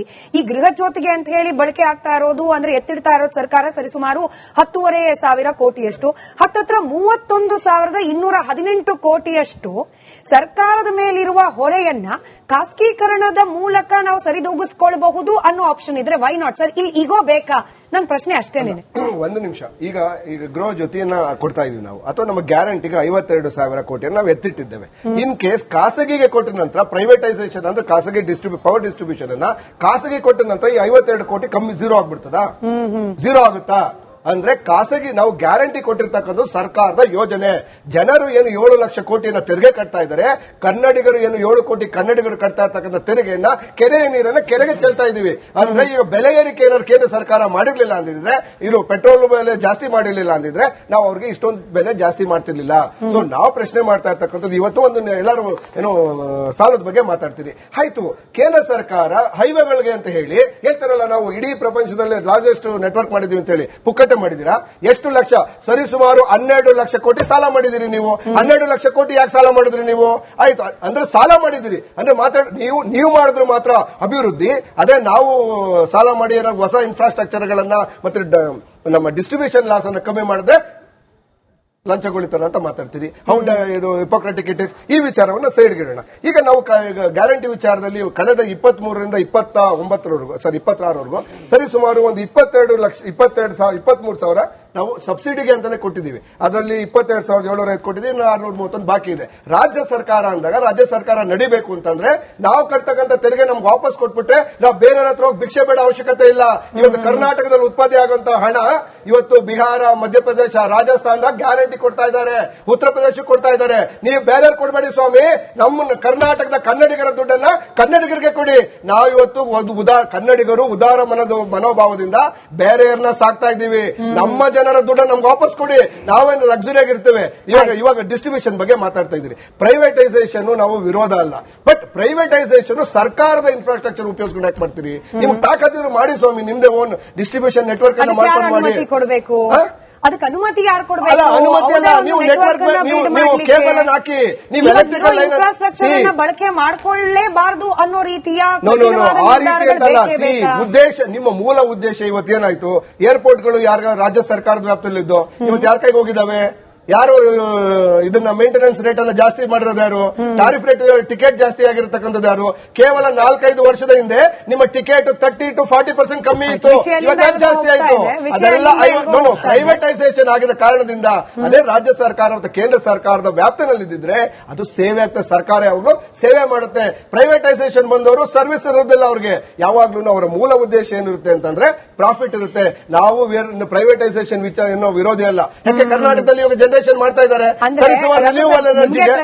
ನಿಮ್ಗೆ ಪ್ರಶ್ನೆ, ನಾನು ಈಗೋ ಅನ್ನೋ ಪದವನ್ನ ಬಹಳ ಏನು ಪ್ರಜ್ಞಾಪೂರ್ವಕವಾಗಿ ಬಳಕೆ ಮಾಡಿದೀನಿ. ಯಾಕೆ ಅಂತಂದ್ರೆ ನಾವು ನಷ್ಟದ ಮೇಲೆ ನಷ್ಟ ಅನುಭವಿಸ್ತಾ ಇರ್ತೀವಿ, ಪರವಾಗಿಲ್ಲ, ನಮಗೆ ಪ್ರೈವೇಟೈಸೇಷನ್ ಬೇಕಾಗಿಲ್ಲ. ಯಾಕಂದ್ರೆ ಕಾಂಗ್ರೆಸ್ಗೆ ಪ್ರೈವೇಟೈಸೇಷನ್ ಅನ್ನೋದ್ರ ವಿರುದ್ಧವಾಗಿ ಹೋರಾಟ ಮಾಡಿದ ಇತಿಹಾಸ ಇದೆ. ನಮಗೆ ಯಾರಿಗೋ ಗ್ರಾಹಕರಿಗೆ ಅನುಕೂಲ ಆಗತ್ತಾ, ನಮಗೆ ಬೇಕಾಗಿಲ್ಲ, ಇದನ್ನು ಮಾಡಿಬಿಟ್ರೆ ನಾವು ಕೂಡ ಬಿಜೆಪಿ ಟ್ರ್ಯಾಕಿಗೆ ಬಂದ್ಬಿಟ್ವಿ ಅನ್ನೋ ರೀತಿಯಲ್ಲಿ ಅಪವಾದ ಬಂದ್ಬಿಡುತ್ತೆ. ಹಾಗಾಗಿ ನಾನು ಅದಕ್ಕೆ ಕೇಳಿದ್ದು ಸರ್, ಈಗ ಎಲ್ಲಾ ಕಡೆಯಲ್ಲೂ ಬೇಕಾ ಇಲ್ಲ ಸ್ಮಿತಾ ನೋಡಿ, ಕರ್ನಾಟಕದಲ್ಲಿ ಸರಿಸುಮಾರು 32,000 ಮೆಗಾವ್ಯಾಟ್ ಜನರೇಟ್ ಆಗ್ತಾ ಇದೆ. ಈಗ ಅದು ಸ್ವಲ್ಪ ಇಂಪ್ರೂವ್ ಆಗಿರಬಹುದು. ಅದರಲ್ಲಿ ರಿನ್ಯೂವಬಲ್ ಎನರ್ಜಿನ ಸರಿಸುಮಾರು 12ರಿಂದ 15 ಮೆಗಾವ್ಯಾಟ್ ಇದೆ, 15,000 ಮೆಗಾವ್ಯಾಟ್ ಇದೆ. ಅದರಲ್ಲಿ 70% ಪ್ರೈವೇಟೈಸೇಷನ್ ಅಂದ್ರೆ ಏನು ವಿಂಡ್ ಟನಲ್ಸ್ ಗಳು ಮತ್ತೆ ಸೋಲಾರ್ ಇರ್ತಕ್ಕಂಥದ್ದು ಮೆಜಾರಿಟಿ ಪ್ರೈವೇಟ್ ಅವ್ರದೇನೆ. ರಾಜ್ಯ ಸರ್ಕಾರದ ಎಕ್ಸೆಪ್ಟ್ ನಾವು ಪಾವಗಡ ಒಂದು ಸ್ವಲ್ಪ ಬಿಟ್ರೆ ಮಿಕ್ಕಿದ 80 ಅಥವಾ 75% ಎಲ್ಲ ಇರ್ತಕ್ಕಂಥ ಪ್ರೈವೇಟೈಸೇಷನ್ ಆಲ್ರೆಡಿ ಕೊಟ್ಟಿದ್ದೇವೆ. ಈ ಕರ್ನಾಟಕ ಇಡೀ ದೇಶದಲ್ಲೇನೆ ಹೈಯೆಸ್ಟ್ ನಾವು ಎಂಪ್ಲಾಯ್ಮೆಂಟ್ ಜನರೇಟ್ ಮಾಡಿದ ಪ್ರೈವೇಟ್ ಸೆಕ್ಟರ್ ಇಂದಾನೆ. ನಾವು ಉತ್ತೇಜನ ಕೊಟ್ಟಿಲ್ಲ ಅಂತ ಹೇಳಿದ್ರೆ, ಪ್ರೈವೇಟೈಸೇಷನ್ ಉತ್ತೇಜನ ಕೊಟ್ಟಿಲ್ಲ ಅಂದ್ರೆ ಇಡೀ ದೇಶಕ್ಕೆ 50 ಲಕ್ಷ ಉದ್ಯೋಗ ಹೆಂಗ್ ಕೊಡ್ತಾ ಇದ್ದೀವಿ ನಾವು? ಶಿವಕುಮಾರ್ ಅವರಿಗೆ ಯಾರೋ ಸಜೆಸ್ಟ್ ಮಾಡಿದ್ರಂತೆ, ನಿಮ್ಮ ಅವಧಿಯಲ್ಲಿ ಒಂದೇ ಒಂದು ಕೂಡ ಖಾಸಗೀಕರಣದ ನಿರ್ಧಾರಗಳು ಆಗಬಾರದು ಅಂತ ಹೇಳಿ. ಅದನ್ನ ಅವ್ರು ಎಷ್ಟರ ಮಟ್ಟಿಗೆ ಒಪ್ತಾರೆ, ಜಾರಿಗೆ ತರ್ತಾರೆ, ಎರಡನೇ ಡಿಬೇಟ್ ವಿಚಾರ. ಆದ್ರೆ ಡಿ.ಕೆ. ಶಿವಕುಮಾರ್ ಅವರು ಅದೇ ವೇದಿಕೆಯಲ್ಲಿ ನಿಂತ್ಕೊಂಡು ಹೇಳ್ತಾರೆ, ನೋಡಿ ನಿಮ್ಗಳ ಪರವಾಗಿ ಅಂದ್ರೆ ಯಾರೆಲ್ಲ ಪ್ರತಿಭಟನೆ ಮಾಡ್ತಿದ್ದೀರಿ, ರೈತರು, ನೌಕರರು, ಗುತ್ತಿಗೆದಾರರು, ನಿಮ್ಗಳ ಪರವಾಗಿ ನಾನು ಡಿಸಿಷನ್ ತಗೊಳ್ತಿದ್ದೀನಿ. ಯಾಕೆ 2028ರ ಚುನಾವಣೆಯಲ್ಲೂ ನೀವು ನನಗೆ ಕೈ ಹಿಡಿಬೇಕು. ನೀವೇನಾದ್ರೂ ನನಗೆ ಉಲ್ಟಾ ಹೊಡೆದ್ರೆ, ಇದು ಅವ್ರದೇ ಪದಗಳು ಸರ್, ನೀವಿನ್ ಕೇಸ್ ಏನಾದ್ರೂ ನನಗೆ ಮೋಸ ಮಾಡಿದ್ರೆ, ಡಿ.ಕೆ. ಶಿವಕುಮಾರ್ ಅವರು ಹೇಳಿರೋದು ಸರ್, ನೀವು ಕೈಂಡ್ಲಿ ಹೋಗ್ಬಿಟ್ಟು ನೋಡಿ ಯಾರು ಪ್ರತಿಭಟನೆ ಮಾಡ್ತಿದ್ರು, ಹಾಗೆ ನೌಕರರು, ಗುತ್ತಿಗೆದಾರರಿಗೆ ಹೇಳಿರೋದು, ನೀವ್ ಇನ್ ಕೇಸ್ ಏನಾದ್ರೂ ಮೋಸ ಮಾಡಿದ್ರೆ ವಾಜಪೇಯಿ ಅವ್ರ ಸರ್ಕಾರದ ನಿರ್ಧಾರ ಏನಿತ್ತು, ನಾನು ಅಲ್ಲಿಗೆ ವಾಪಸ್ ಹೋಗ್ತೀನಿ ಅಂದ್ರೆ, ಈ ವಿದ್ಯುತ್ ಖಾಸಗೀಕರಣ ವಿಚಾರವನ್ನು ಕೂಡ ಡಿ.ಕೆ. ಶಿವಕುಮಾರ್ ಅವರು 2028ರ ಚುನಾವಣೆ ದೃಷ್ಟಿಯಿಂದ ಬಳಕೆ ಮಾಡ್ಕೊಳ್ತಿದ್ದಾರಾ ಅನ್ನೋ ಅನುಮಾನ. ನೋಡಿ, ಮೊದಲನೇದಾಗಿ ರಘು ದುಡ್ಡೇರಿ ಅವರು ಹೇಳ್ತಾ ಇದ್ರು, ಈ ಸಂಪನ್ಮೂಲಗಳನ್ನ ಅದಾನಿ ಮತ್ತೆ ಇವರಿಗೆ ಗುಂಪಿಗೆ ಮಾರ್ಲಿಕ್ಕೆ ಬಿಜೆಪಿ ಸರ್ಕಾರ ಮಾಡ್ತದೆ. ಕರ್ನಾಟಕದ ನಮ್ಮ ಮಾನ್ಯ ಮುಖ್ಯಮಂತ್ರಿಗಳ ಮಹೋದ್ದೇಶವಾಗಿರತಕ್ಕಂತ 19,000 ಕೋಟಿಯ ಪ್ರಾಜೆಕ್ಟ್ ಏನಿದೆ ಅದನ್ನ ಅದಾನಿ ಗುಂಪಿನವರಿಗೆ 15% ಜಾಸ್ತಿ ಕೊಟ್ಟು ಮಾಡಿರ್ತಕ್ಕಂಥದ್ದು. ಅದಕ್ಕೆ ರಘು ದೊಡ್ಡೆಯವರು ಅವ್ರ ಮಾನ್ಯ ಮುಖ್ಯಮಂತ್ರಿಗಳು ಏನ್ ಹೇಳ್ತಾರೆ ಹೇಳ್ಬೇಕು. ಅದ್ರಲ್ಲಿ ಅವ್ರು ಎಷ್ಟು ದುಡ್ಡು ತೊಗೊಂಡಿದ್ದಾರೆ ಹೇಳ್ಬೇಕು. ಅವರು ನಾವು ಮಾಡ್ತಾ ಇದೀವಿ ಅಂತ ಹೇಳಿದ್ರೆ ಅವ್ರು ಎಷ್ಟಕ್ಕೆ ಮಾರ್ಕೊಂಡಿದ್ದಾರೆ ಅಂತ ಹೇಳ್ಬೇಕಲ್ಲ ಈಗ ಅವರು. ಒಂದು ಅದೇ ನೆರೆ ರಾಜ್ಯದಲ್ಲಿರ್ತಕ್ಕಂತಹ ಆಂಧ್ರಪ್ರದೇಶ, ತೆಲಂಗಾಣದ ರಾಜ್ಯದಲ್ಲಿರ್ತಕ್ಕಂತಹ ಸುಮಾರು 1,000 ಕೋಟಿ ರೂಪಾಯಿನ ಅವರು ಅದಾನಿ ಕಂಪನಿ ಕೊಟ್ಟಿದ್ದಾರೆ. ಎರಡನೇದು ಅದನ್ನ ಅವ್ರು ಆನ್ಸರ್ ಮಾಡಲಿ. ಮತ್ತೆ ಈ ಗ್ರಾಮೀಣ ಪ್ರದೇಶದಲ್ಲಿ ಕೊಟ್ಟಂತದ್ದು ನಾವು ಸುಮಾರು ಏನು ದೀನ್ ದಯಾಳ್ ಉಪಾಧ್ಯಾಯ ಗ್ರಾಮ ಜ್ಯೋತಿ ಯೋಜನಾ ಅಂತಂತದ್ದು, ಇದು ಮಾನ್ಯ ಪ್ರಧಾನಮಂತ್ರಿಗಳ ಮೋದಿಯವರ ಅತ್ಯುತ್ಕೃಷ್ಟವಾದಂತಹ ಒಂದು ಪ್ರಾಜೆಕ್ಟ್. ಅವರು 2014ರಲ್ಲಿ ಬಂದು ಸುಮಾರು ಕೋಟ್ಯಾಂತರ ಏನು ಹಳ್ಳಿ ಕಾಡಿನಲ್ಲಿ ಎಲೆಕ್ಟ್ರಿಸಿಟಿ ಸಿಗದೇ ಇರ್ತಂತ ಪ್ರದೇಶದಲ್ಲಿ ಕೊಟ್ಟಿರತಕ್ಕಂಥದ್ದು. ಆ ನಿಟ್ಟಿನಲ್ಲಿ ಇದೀವಿ. ಇವರು ಇದೇನಾಗಿದೆ, ಇವರು ರಘು ದೊಡ್ಡೇರಿ ಅವರಿಗೆ ಅದು ಸ್ವಲ್ಪ ಮಾಹಿತಿ ಕೊರತೆ ಇದೆ ಅಂತ ನಾನು ಅದನ್ನು ಅನ್ಕೊಳ್ತೀನಿ. ಇದು ರಾಜ್ಯ ಸರ್ಕಾರ ಆಗ್ಲಿ ಯಾರು ಡಿಸೈಡ್ ಮಾಡುವಂತದ್ದಲ್ಲ.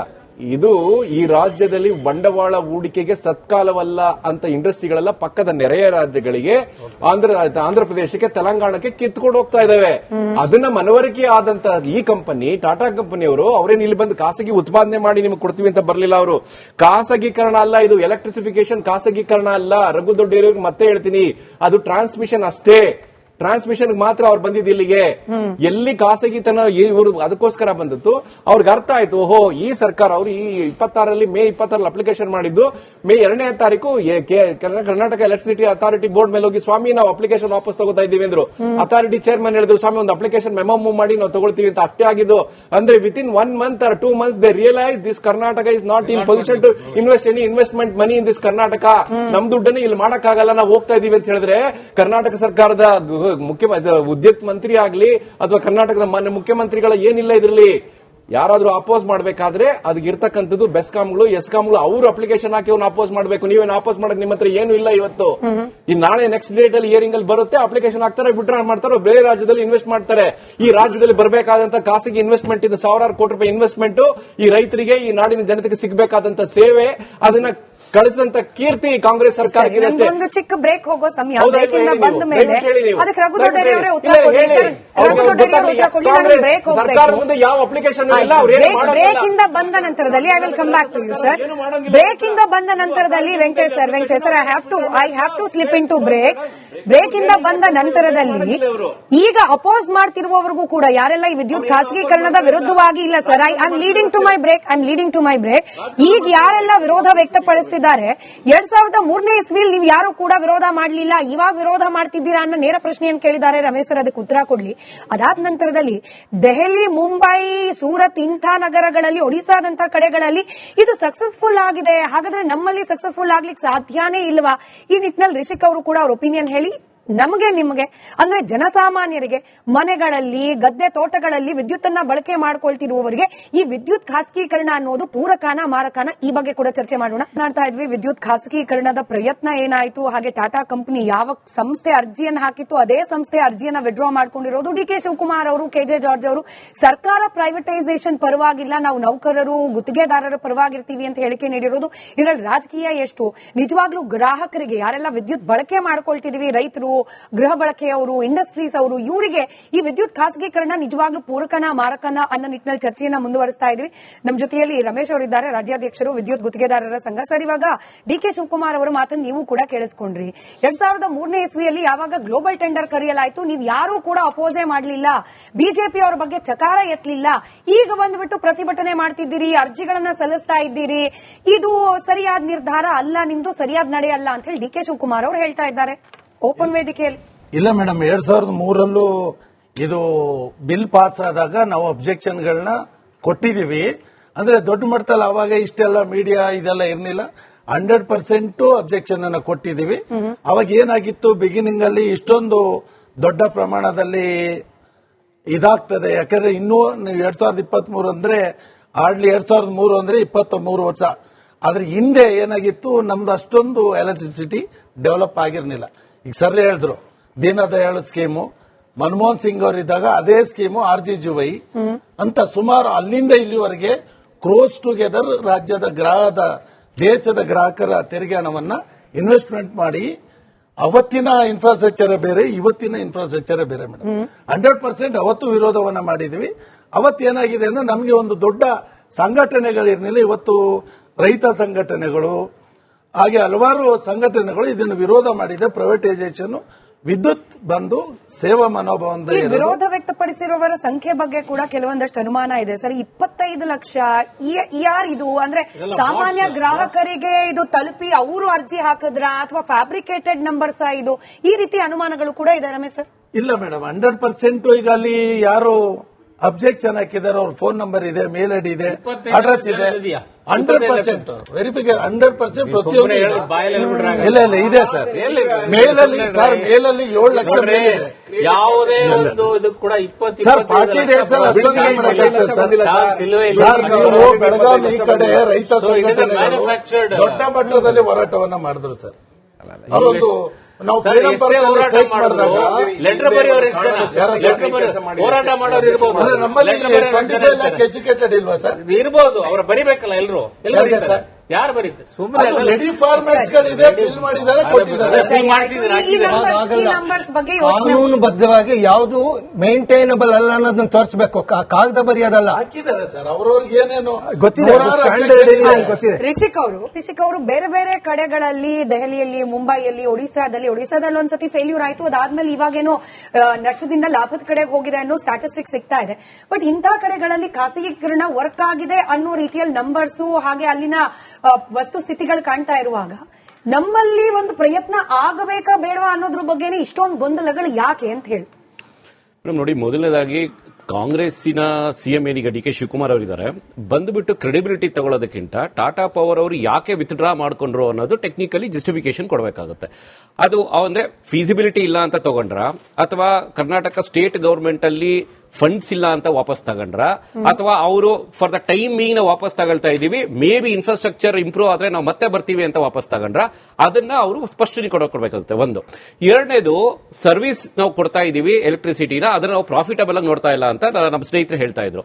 ಸೊ ಪ್ರಾಫಿಟಬಲ್ ಆಗಿ ತಾವು ನೋಡ್ತಾ ಇಲ್ಲ ಅನ್ನೋದೇ ಆದ್ರೆ, ತಾವು ಈ ಗೃಹ ಜ್ಯೋತಿ ಅಂತ ಏನೊಂದು ಸ್ಕೀಮ್ ತಗೊಬಂದ್ರಲ್ವಾ, 4 ಬಾರಿ ಪ್ರೈಸ್ ಅಪ್ರಿಸಿಯೇಷನ್ ಆಗಿದೆ. ಸರಿ ಸುಮಾರು ನಿಮಗೆ 30 to 40% ಪ್ರೈಸ್ ಇನ್ಕ್ರೀಸ್ ಆಗಿದೆ.